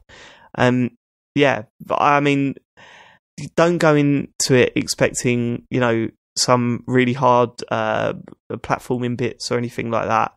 Just enjoy the experience, because and trust it, because, you know, there were times where I was like, this game, it might have glitched out, and I just hadn't spotted something, or there was a bit where I was like, this story seems so ambiguous that it's not actually going somewhere, and then it does, and you go, oh fuck, yeah, no, that's really clever. Yeah, I really, really enjoyed this one. Yeah, Really enjoyed it. I mean, based off what you've said, like, yeah, okay, it's short, but it sounds like it's really stuck with you both, which I think is... Oh, big time. I'll be thinking about it for a long time, I which think. is worth more than, like, okay, so if it was another 6 hours long, it's not the same, is it? Yeah, people said this about Gone Home and stuff, and obviously Gone Home was longer, but there wasn't as much gameplay involved. There wasn't much puzzle solving. But it's a game that Gone Home is another game that I remember for a long, long time, and this feels the same. You know, it's got that sort of effect. It's had that sort of effect on me. Yeah, highly, highly recommended, especially if you like indie games that you know do clever things. It's one of those. But this one feels so polished that it kind of sort of elevates it above most of those types of games. You know what I mean? I'm glad you played it, James. I really want. We'll talk about this after the show because obviously there's a lot of spoiler stuff that I want to discuss with you. Yeah. I'm really interested to hear your thoughts. But yeah, good. Speaking of, I was going to say time travel, but it's not a thing in this one. We've been playing Life is Strange Season 2. Now, have you started this yet, Sean? No, not even started it yet. But you have played Captain Spirit. Yeah. What did you think of Captain Spirit? Fucking bleak as fuck.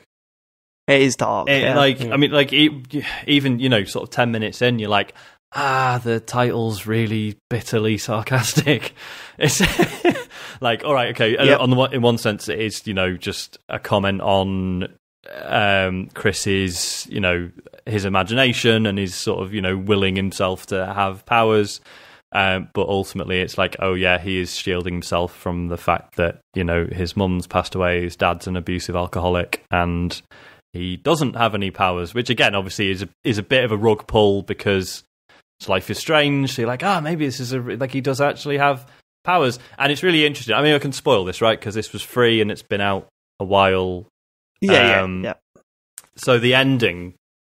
So I've experienced this the wrong way round because I've already seen the trailers for Life is Strange 2, which actually have quite a they have a reveal, or the real reveal of who the characters are and what they're one of them has a power that has major implications on what you see at the end of Captain Spirit, because at the end of Captain Spirit it looks like he exhibits telekinesis or something like it. Yeah, I mean, when I finished Captain Spirit without knowing what Season 2 was about. I was like, I choked up because I was like, oh my God, he has got powers and he's just realised it. This is incredible. Yeah. But obviously, because I've seen the trailer for Life is Strange 2, I was like, oh, it's the two kids and one of them's got telekinesis, so it's them doing it. Yeah. So that's just even more sad.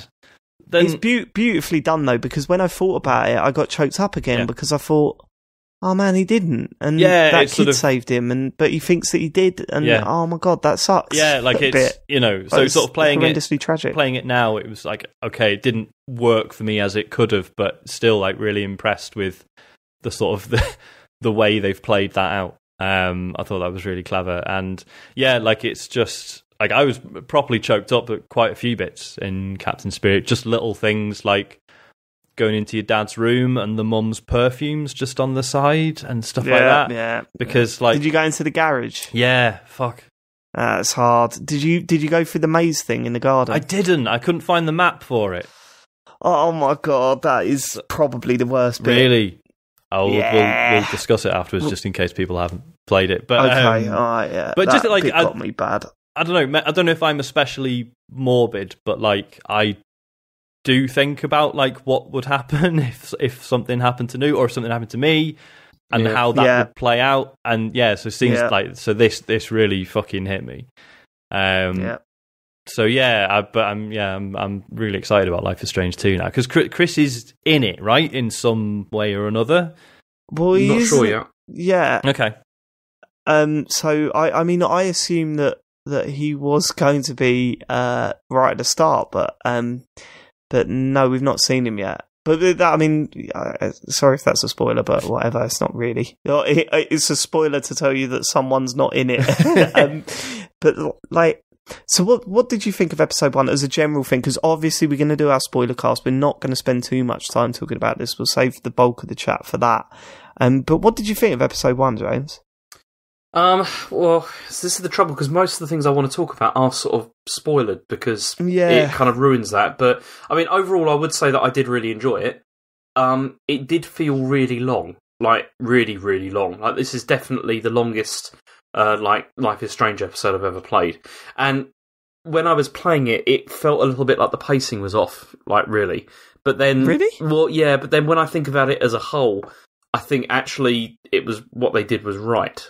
Because, there's, like, sections where not really that much happens... you spend like a long time sort of like you can explore and stuff like that, which is really good. Oh god, yeah. And so, there's sort of you can look around, you can do all that, and then suddenly like big things happen and everything.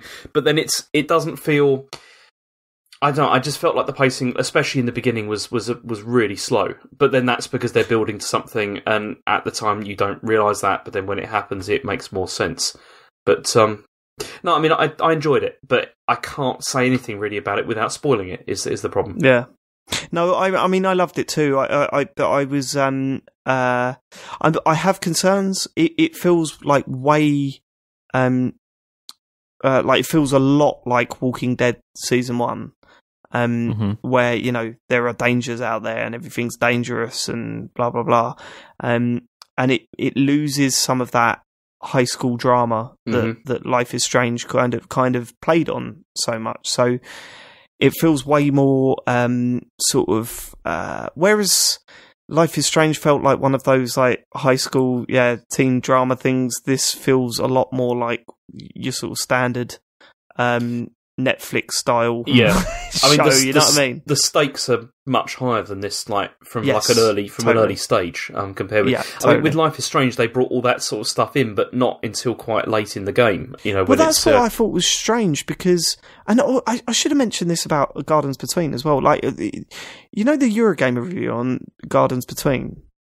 I've not read They it, said that they thought the themes of the game were that you were being like it was all about what do you call it? Being a slave to your possessions. Really? And I was like, I don't think it's that at all. Like, it's just weird. No. But I read, I don't know if it was on Eurogamer or not, but I read articles about how people thought that episode 1 was quite slow, and I just thought, did you play episode 1 of Life is Strange? Because that was way slower than this.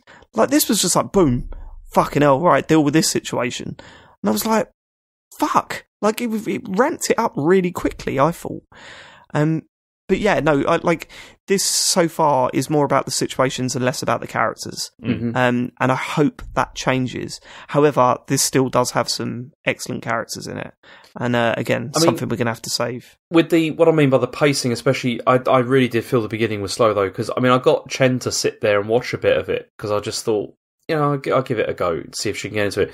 But she was pretty bored, like, within, like, the first sort of 5 minutes or so, because I don't feel it sets things out well, like, right at the start. But then it's when it's things hard, build isn't up. it? I mean, because when was the last time you played a Life is Strange game and didn't know what the characters were like? Yeah, that's also like, true. Like with this, it's like you're into it, and I was thinking, like, it was making me do moral choice decisions as Daniel, as Sean, and it was kind of like, oh shit, I don't know if he would do this or not, because I know nothing about the guy. See, I don't roleplay this stuff, though, because I just choose what I would do in these situations. What? No, I roleplay quite a bit on this, I think. I always have done, like, especially with Before the Storm, there were moments in there where I was like, well, I would never do that, but Chloe clearly would. You know what I mean? She's such a strong character that it felt weird that I was forcing her to be a nice person, like, all the time, and give David the benefit of the doubt and all that sort of shit. It's that didn't seem like that's what that character would do. I know, but I always felt that with these games, the strength of this, though, is that character can be what you want it to be to a degree.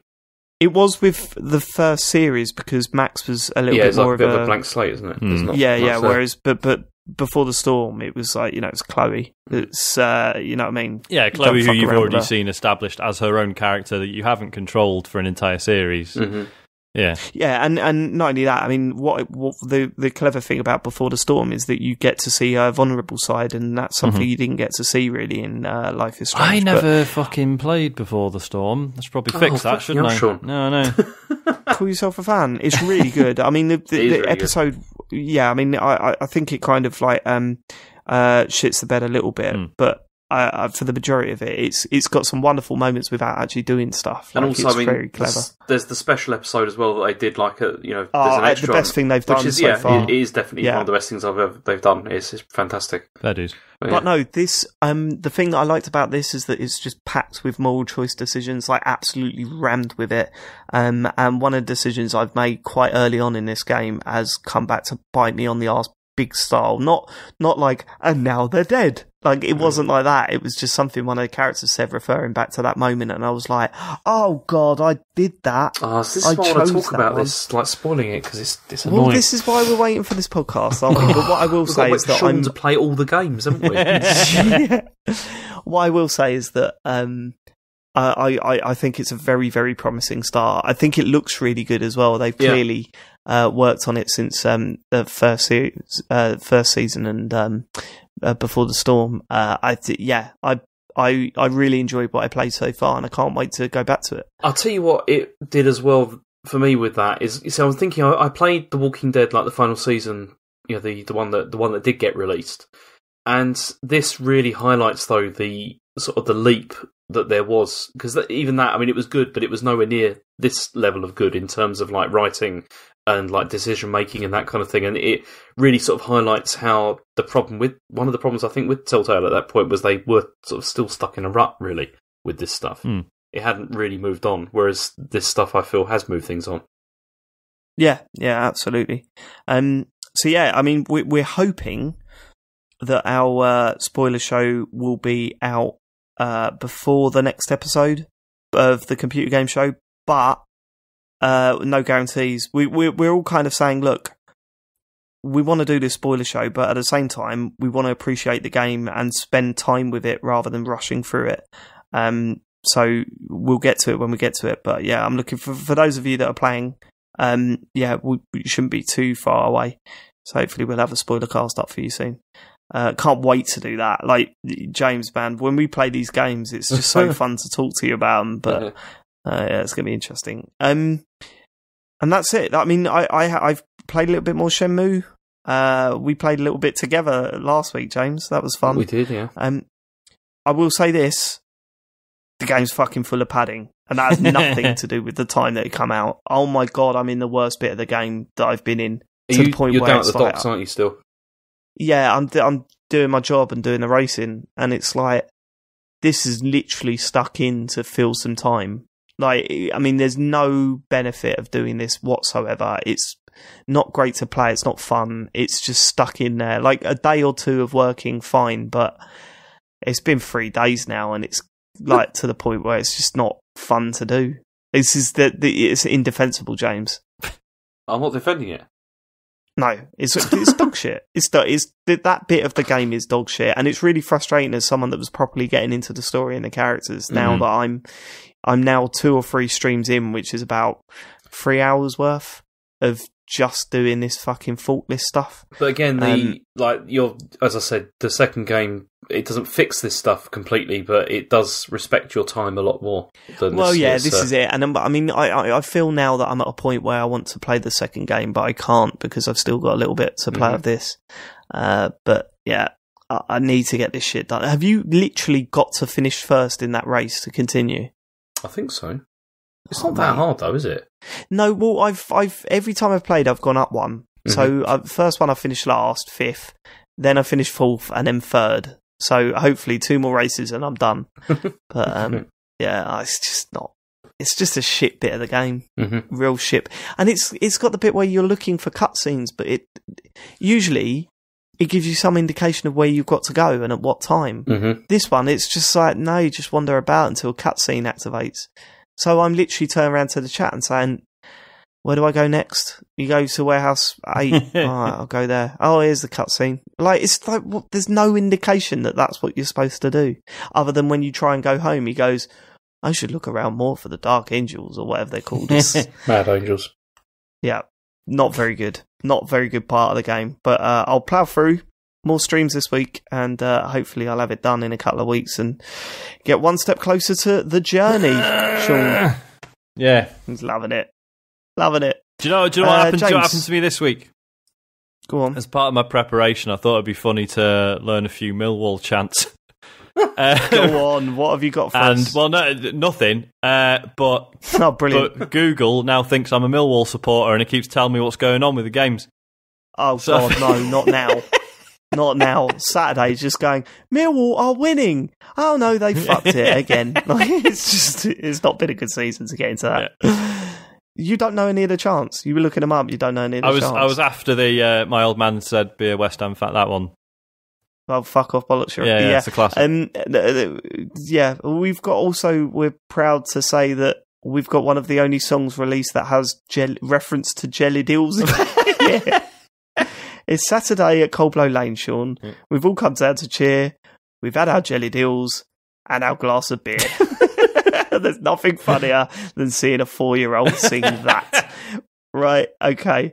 James, what have you been playing this week? Well, apart from the Gardens Between and Life is Strange, I got FIFA 19, which I've started playing now, and it's probably the best version I played for several years, I think. Even though I'm only a few hours into it, I find it difficult to articulate why. The active reload style shooting I still can't do. I'm still terrible at that. But the play just feels significantly better. I mean, I've gone straight into the journey before I hit my main thing. Is Sean going to love it? Well, definitely. I mean, they've made... I mean, I was quite surprised because this is going to be the last one with Alex Hunter, which is a shame. Gutted. But... they have expanded it quite a lot, actually. Like, I mean, my main thing with these games is always going to be the career mode, and I'll get to that after I've finished the journey. But this time, there's 3 characters that you're playing, rather than like before in the other seasons. Sorry, Sean, this is a spoiler. Oh no! You played as like Alex Hunter mostly, but then also sometimes you got to play as another dude. But this time there's 3 characters. Another dude. Yeah. But the thing is, it wasn't for a while. It wasn't clear to me how much depth there was going to be for each character. But then I played some more this evening, and what happens is you can play through the entire season with each of those characters if you want to, and ignore the story of the others if you want to. But then they also have like a curated version whereby they hint, okay, you should now go and play as this player, like during this part of the season. So, but then, that's quite interesting because then that would mean probably you could go back and you could have quite a different experience if you played through again and played, as different characters doing different parts of the season. But, I told you about this, I was initially not very happy because the training stuff is back in like a really big way. And in the beginning, it's kind of multiplied by 3 because you have to do it for all 3 characters, and that was torture and not very fun. But then it seems to settle down into this idea of like, you just pick who you want to be. But they've also added, if you're playing as Alex Hunter, they've added this other feature where you have mentors as well, whereby, if you played the journey at all, David, I can't remember. Yeah, the first one, yeah. So, when you start a game, you can either choose to be Alex Hunter or you can choose to control the whole team. Well, this time what you can do is you can also, there's a third option, which is that you can play with Hunter and also his mentors. So start quite close to the beginning of the game, you decide what kind of player you want to be. You're going to be like you're going to focus on purely attack, or is it going to be like technical? And depending on which of those you choose, you're then like assigned like three or 4 other players that are like your mentors, and then you can control just them like during the whole game. And the whole point is then you build relationship with them, and then eventually challenge them. Is kind of the idea. But, challenge them? Yeah, there's like a challenge. I haven't got to that, so I don't know. I'm assuming there'll be like a big XP boost or something if you beat them, like in like whatever challenge it is that you're supposed to do. But that's quite interesting. I quite like that, and he's now signed for Real Madrid, which is but it's got the same like sort of cheesy drama and all that kind of stuff that it had from the other ones. But they're the bits that I'm looking forward to, like Sean dealing with a granddad. It's just going to be so good. Well, no, because that is the best thing, because the opening to this is brilliant, because they have like I told you about this. You play like a historical match, and they like. How like the broadcast stuff's always been pretty good with FIFA, particularly recently. They really copy like the visual style from like 60s, 70s. So it's like kind of grainy. There's like, the screens are kind of like a bit blurred, and it's like the players are all just like covered in mud, and there's like really like shitty weather and everything, and there's like mud everywhere. And yeah, I hated that in the 70s. The weather was so shitty. I'm glad they've nailed that. But no, they you see those old games from that time, and it's like, I mean, yeah, no, it's like fog. Yeah, you can't even see the other side of the pitch. You get that, and there's just like players like just in bogs, basically, like trying to get the ball and stuff. But it's what's weird about it is I swear the ball felt heavier as well, and the tackles like were harder without getting penalised and stuff. I mean, that was my favourite text from you this week. The ball feels heavier. Yeah. Was that in the computer game show? No, I don't think so. No, that was. I didn't want to. Thought it was Sean. I didn't want to have to subject Sean to all that. But it's. I just imagine this time next year, Sean's going. Just started the journey, boys, and that ball. And I feel the tactical implications that has on the beautiful game. But it was cool though. It's like, when you see that, and especially like just the visual style that they use is really interesting. Like they got like those rubbish, like the idents that they used to use like before, where it's just like somebody's typed it on a piece of paper and held it up on the screen. It's like it kind of looked like that. So it was a really good way to start. But I mean, this is the game that I'm going to play all year, and I'm not going to buy any other copies because I'm really happy with this one.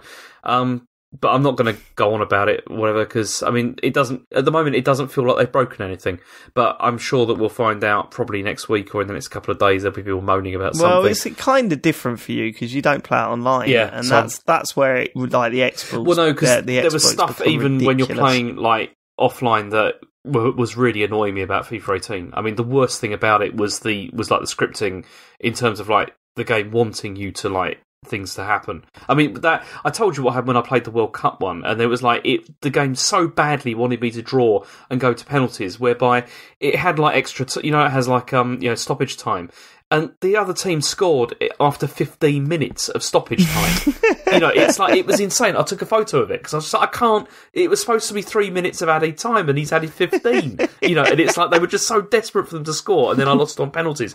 I was absolutely furious when that happened, and that was when I was really angry about it. But right into the FA. Yeah. Yeah. Well, you got all this to come, Sean. Can't wait. We're loving this. Cannot wait.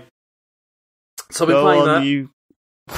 Go on. And the only other thing, I finished Lego City Undercover this weekend.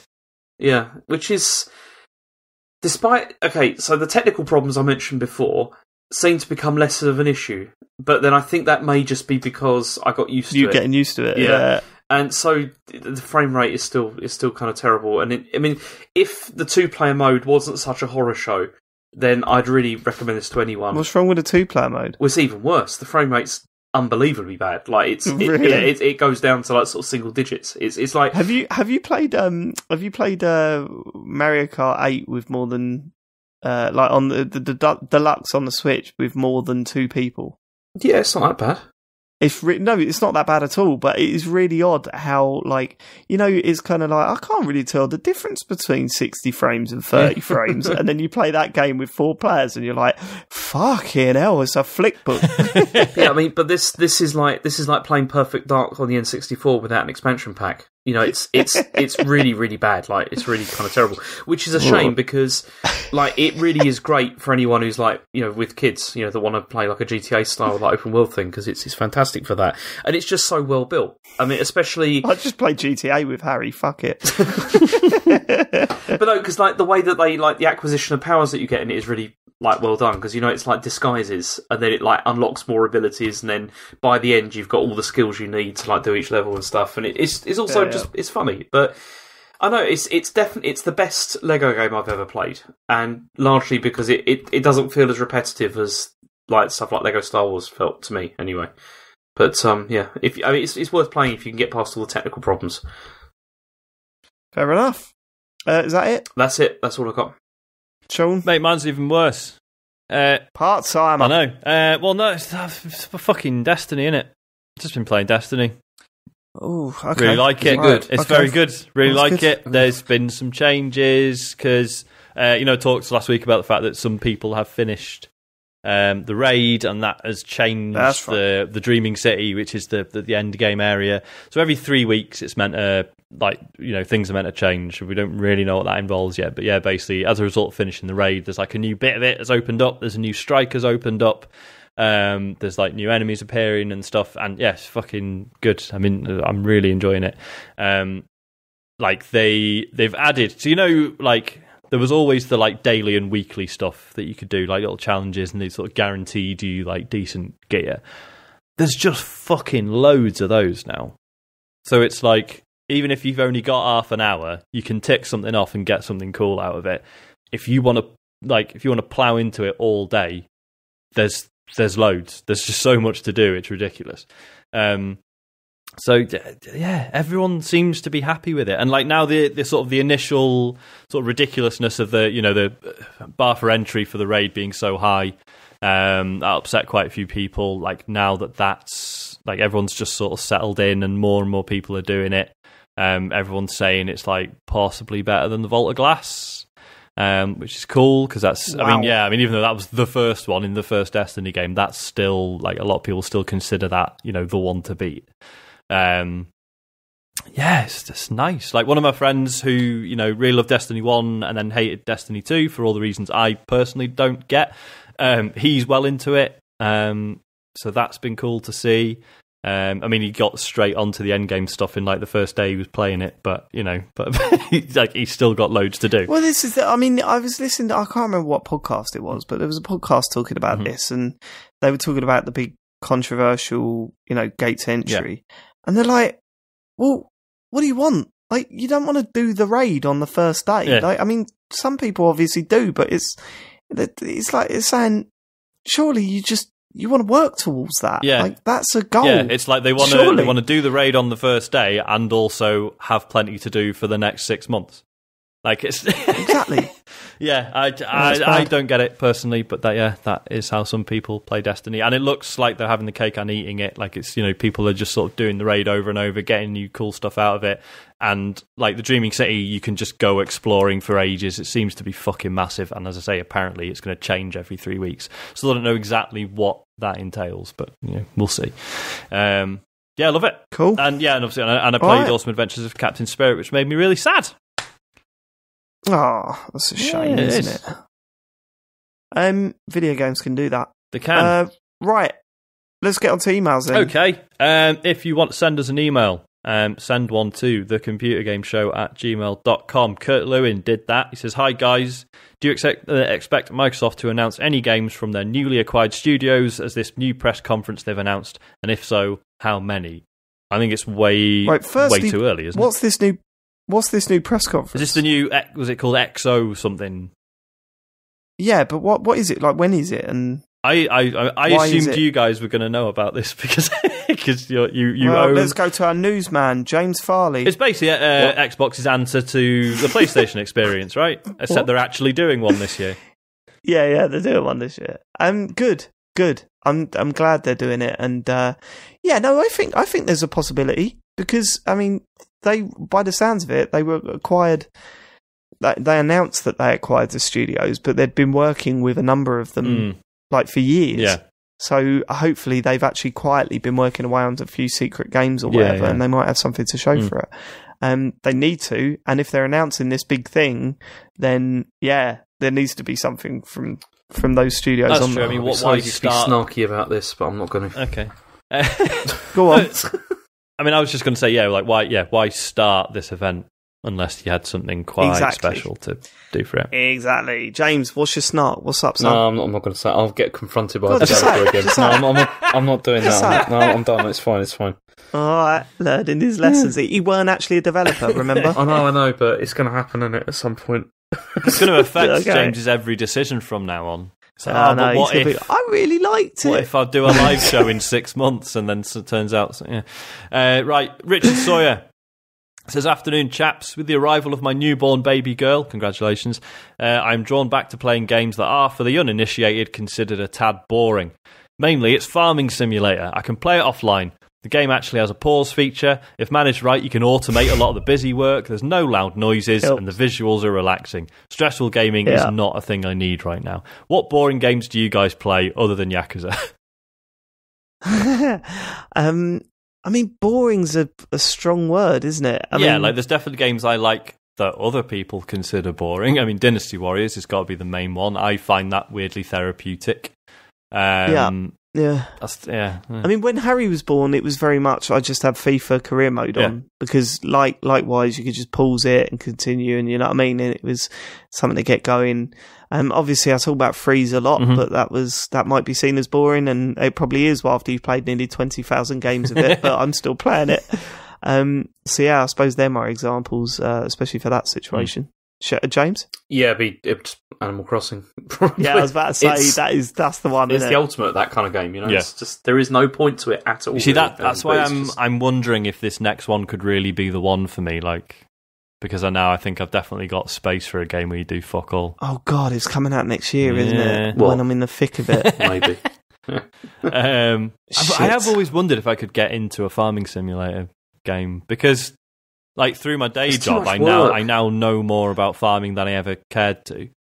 So I don't know. Wonder if I'd find it interesting or not.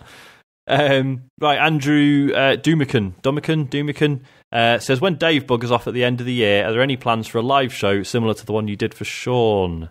And we've talked about this. Basically, the answer is no, right? It's no. Okay, all right. I see what you're doing. No, I really want to, but I just thought we'd talked about it and we'd decided it probably wasn't. I mean, it's going to be over Christmas, isn't it? Yeah. But I see what you're doing. Yeah, we're not doing one, guys. You don't need one for a second one anyway. You know. Oh well, we did one for Sean, and I'm surely more important. No, sincerely, I would love to do one. If you want one, we'll do it. Okay, here we go. No, okay. No, I don't want one, Sean. Right. I thought we'd discussed it. Like it's not already planned. Matt's not really getting things printed up. All right, go on. I was going to say, if he has, then he hasn't told us, but then that's how he operates now, isn't it? So that's it is, yeah. So we'll see. James nervously laughing. Right, another email from someone who has signed it with Mortal Sentinel. Says, excellent EGX show. I was formulating my question when Adam's confrontation with James had me forget about everything apart from where the nearest exits were. So it might be a little out of date now, but here it goes anyway. See, Matt? See? that is what I'm talking about. It soured the room. Ruined the show. It did. He says, I share your apathy for the PlayStation Classic, but the immediate disappointment for me came from the lack of DualShock controllers. How much does this factor into your interest or lack of in the console?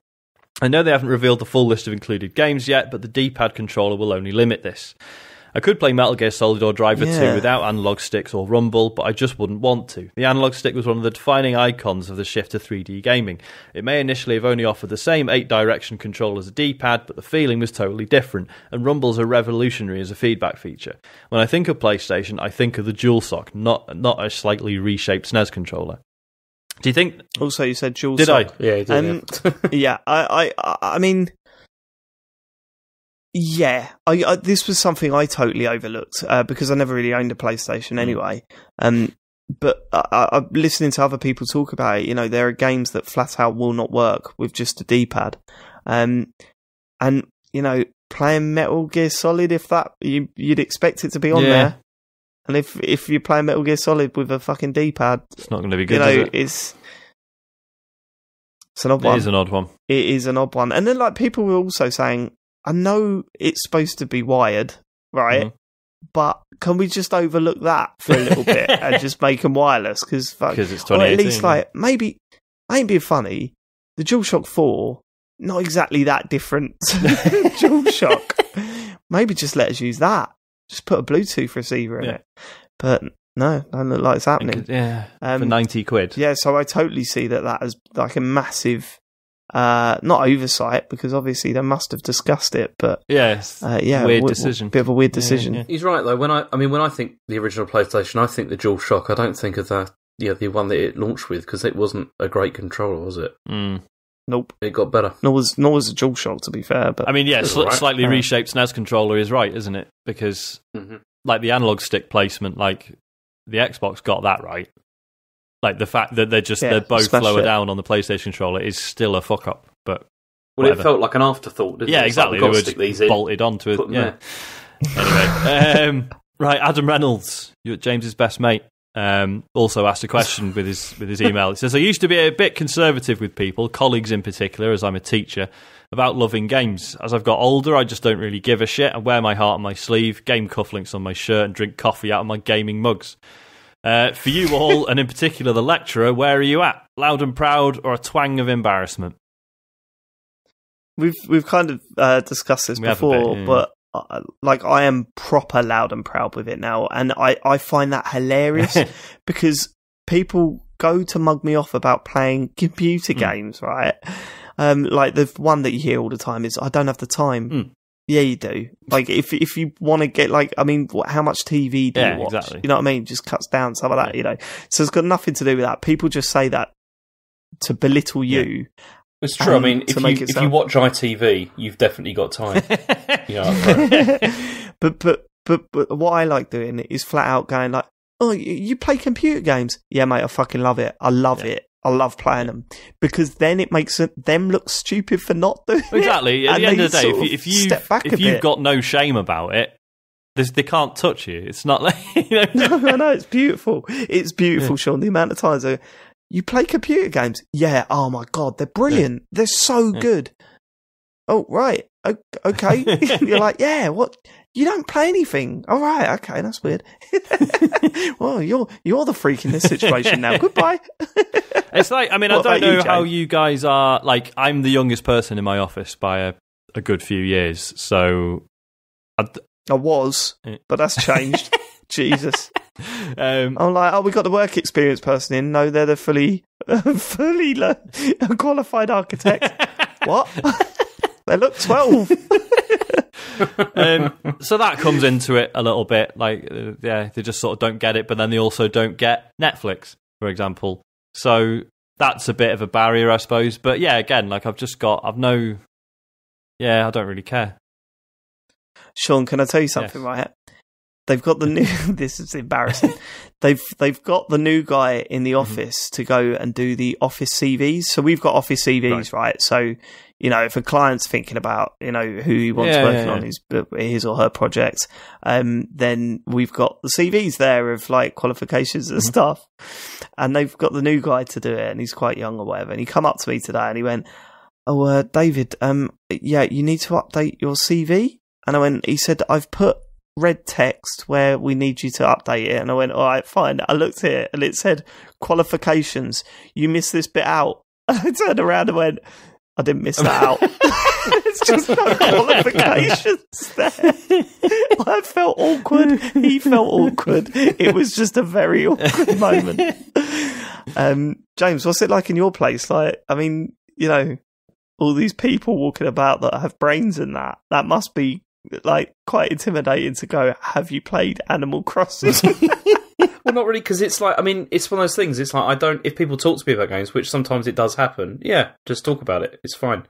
But, I don't go around going, I play video games to people. It's just... If you're like around the university and there's some students there chatting about a game, will you get involved or just like walk past? I'd walk past. What if they turn around and go, what did you do in this bit of Life is Strange, episode 1, if season 2? If they ask me directly, I'd definitely talk to them about it. If they're saying amongst themselves and you go, wait, well, what? What did you do? I couldn't hold back, I don't think. Sometimes I've got into conversations in like seminar groups and stuff about stuff if they're talking about things like that. It does happen sometimes, but I don't seek it out. It was a bit weird, because I posted the video of the live show on my Facebook. Now, my Facebook's totally different to my Twitter. It is literally just friends, family, work colleagues, that sort of thing. And having people come up and say, oh, I watched a bit of that video that you put up of you on stage doing that thing. And I was like, oh, yeah. What did you think? Yeah, no, it seemed like you were all having a good time. And then someone went, I didn't understand a fucking word of it. I was Yeah, I know that's.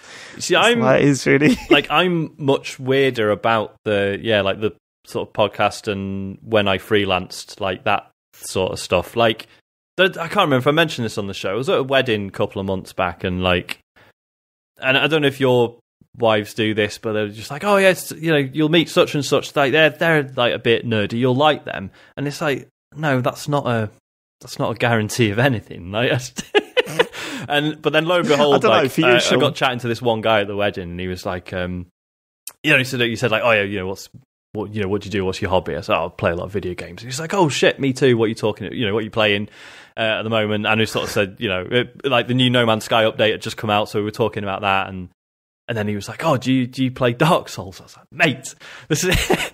And that was all really cool. And then he was like, but then did he go, but do you also think that female games developers are taking things too far?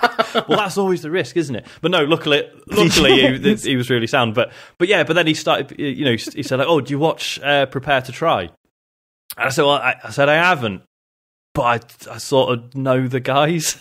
And he was like, oh, what, like, you've seen their stuff? I was like, well, no, I've been out with them, like, because I said, and then you have to go through this whole thing. It's like, well, I know Joe Scrabbles, and then he's just brought them along when we've been out for a drink and stuff. And you're like, it's not a big deal, but he's like, fuck, what? Like as if he's almost wondering if I'm making it up, and I'm like, but it's to me, it's not really something to boast about. But I understand it probably does sound weird, and it's just odd, the whole thing. I know the feeling. Like, I want to fly out to America. Go to a hip-hop club and just scream, I know John Benton, at the top of my voice. Do you know there's a video up at the moment of some guy from America interviewing him, and they go, so John, what are your interests other than music? And I was like, I text John, I was like, this is so weird for me to hear. It's like, other than music, like, instantly in my head I thought he was going to say other than computer games, but it was like, other than music, what? Yeah, it's bizarre.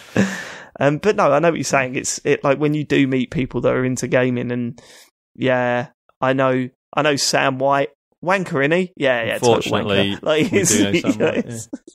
It's bizarre. Yeah, it's like, because it was ages ago now. It was like my brother linked me to, it was a review on, I can't remember, it was like Eurogamer or something. He was like, it says it's by Sam White. Wasn't that your best man's name? I was like, yeah, it's him. Yeah, I don't know. And I've said this to Joe Scrabbles before. It's like, you do realise, like, when we've been out together, like, it's like at gaming things, I become guy who must be cool enough to hang out with Joe Scrabbles. Like, that's my idea. Like, to some people, that's like, fuck, that's Joe Scrabbles, and fuck, that guy must be his mate. Like, that's a status. It's so surreal. I mean, you get it with Blake as well. Yeah, of course. Like, when people like look at your Facebook account and then see photos of me and Blake or whatever, they think that you're famous. Like, it's like, no, I'm just a nobody. I'm the one that didn't do anything from college. Yeah, no, I imagine that your brother sent you that link to Sam White's article and said, but your best man speech was written much better than this. And then you had to go, yeah, David wrote most of it. Because I did. Right, okay. Is that is it for the emails, tweets? Kurt Lewin returns. Do we have to? He says, which game would you like your next birthday cake based on? This come from the tweet of my nephew's. My dad does these pretty incredible cakes. He did a Minecraft one for my nephew this week. I've already put in an order for my one for my birthday. Rocket nice. League. He's doing a Rocket League cake. How cool is that going to be? Wicked, to be fair. I can't wait for that one. Fucking Yoshi's Island, mate. That is a good fucking shout. I thought you were going to say like, Dark Souls or something, but that would not make for a good cake. Not the one you'd want to eat, anyway. Yeah. No, just Firelink Shrine. But yeah, no, Yoshi's Island's a fucking great shout. What about you, James? Oh, fucking course. Animal Crossing. Oh, God, yeah, of course. Do that, that's fine. You could have it in quarters, and each quarter's a different season. Yeah. James just that's a genius idea, Sean. James like buzzing around as they're cutting the cake, going, oh, "Can I have Isabel? I want the Isabel icing bit, please." just give it to me. You're not gonna eat it, not yet. What's the next tweet, Sean? Orchimedes says, imagine if, after you complete the main campaign of Red Dead Redemption 2, all 40 hours or whatever, it dramatically reveals that you've been in Westworld the whole time, and then the second half of the game kicks in and you have to escape / destroy the park. I'd love it. Fuck! I'd be disappointed. Would you? I'd love it. When I read this, I was like, oh, obviously they won't do that. However, I mean, I don't think they would ever say it's Westworld, but when you consider the first game had DLC that was it's zombies now, it's not a million miles off to be for them to just do a version where it's like the robots in a theme park that isn't called Westworld. Other than the fact that they've completely given up on DLC like that true. Now, just to put new shit on fucking online. They don't do story DLC anymore. I mean, I've been crying out for this for years, this sort of thing. And my example was, like, you remember when World War II games were, like, crazy? Yeah. Like, there's just so many of them. Right? A World War II game where it's, like, marketed as a World War II game, it plays like a Call of Duty game. But then all of a sudden, like, you're in this battle on a level, and a fucking massive UFO comes down. And then you've got to fight alongside... Right, this bit's bad.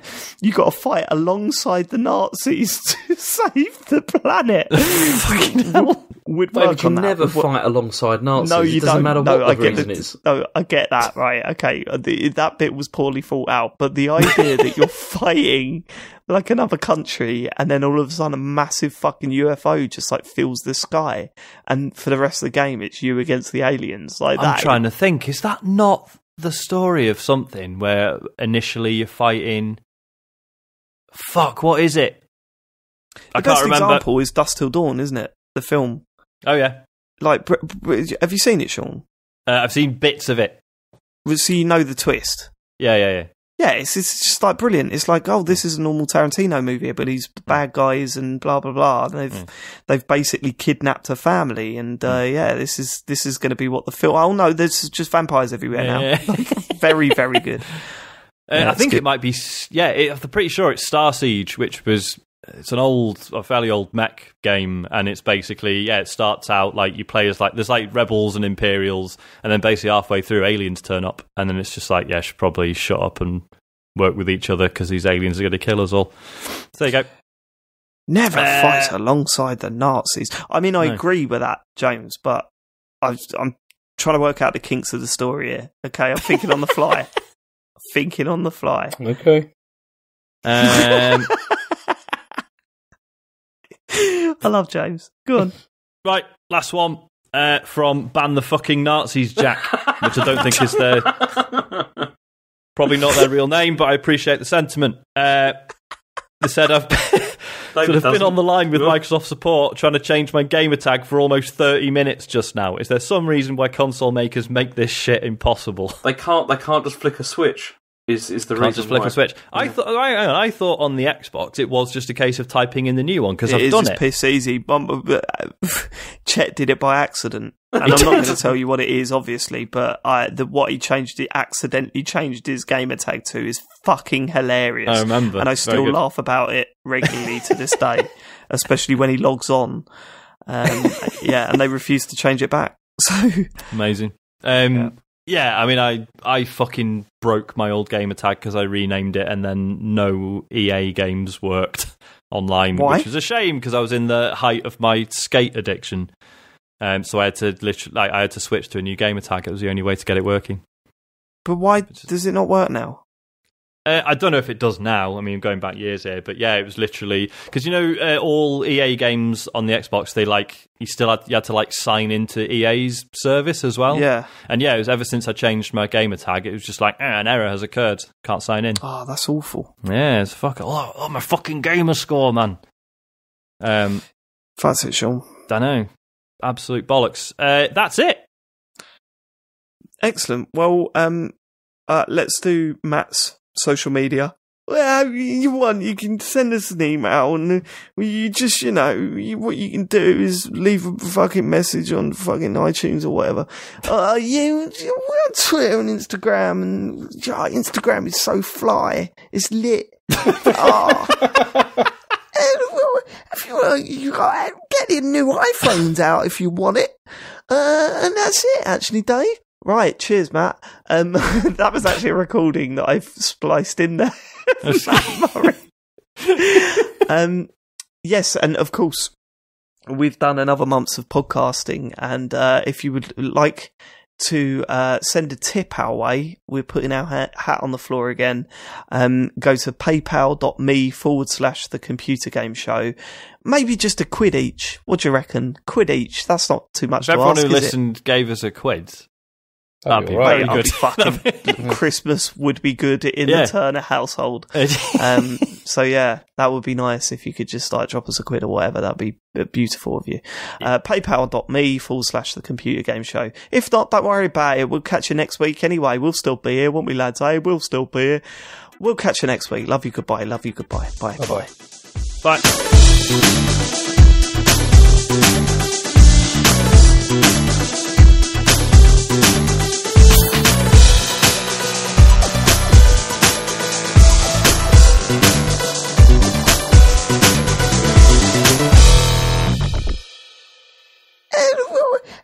You got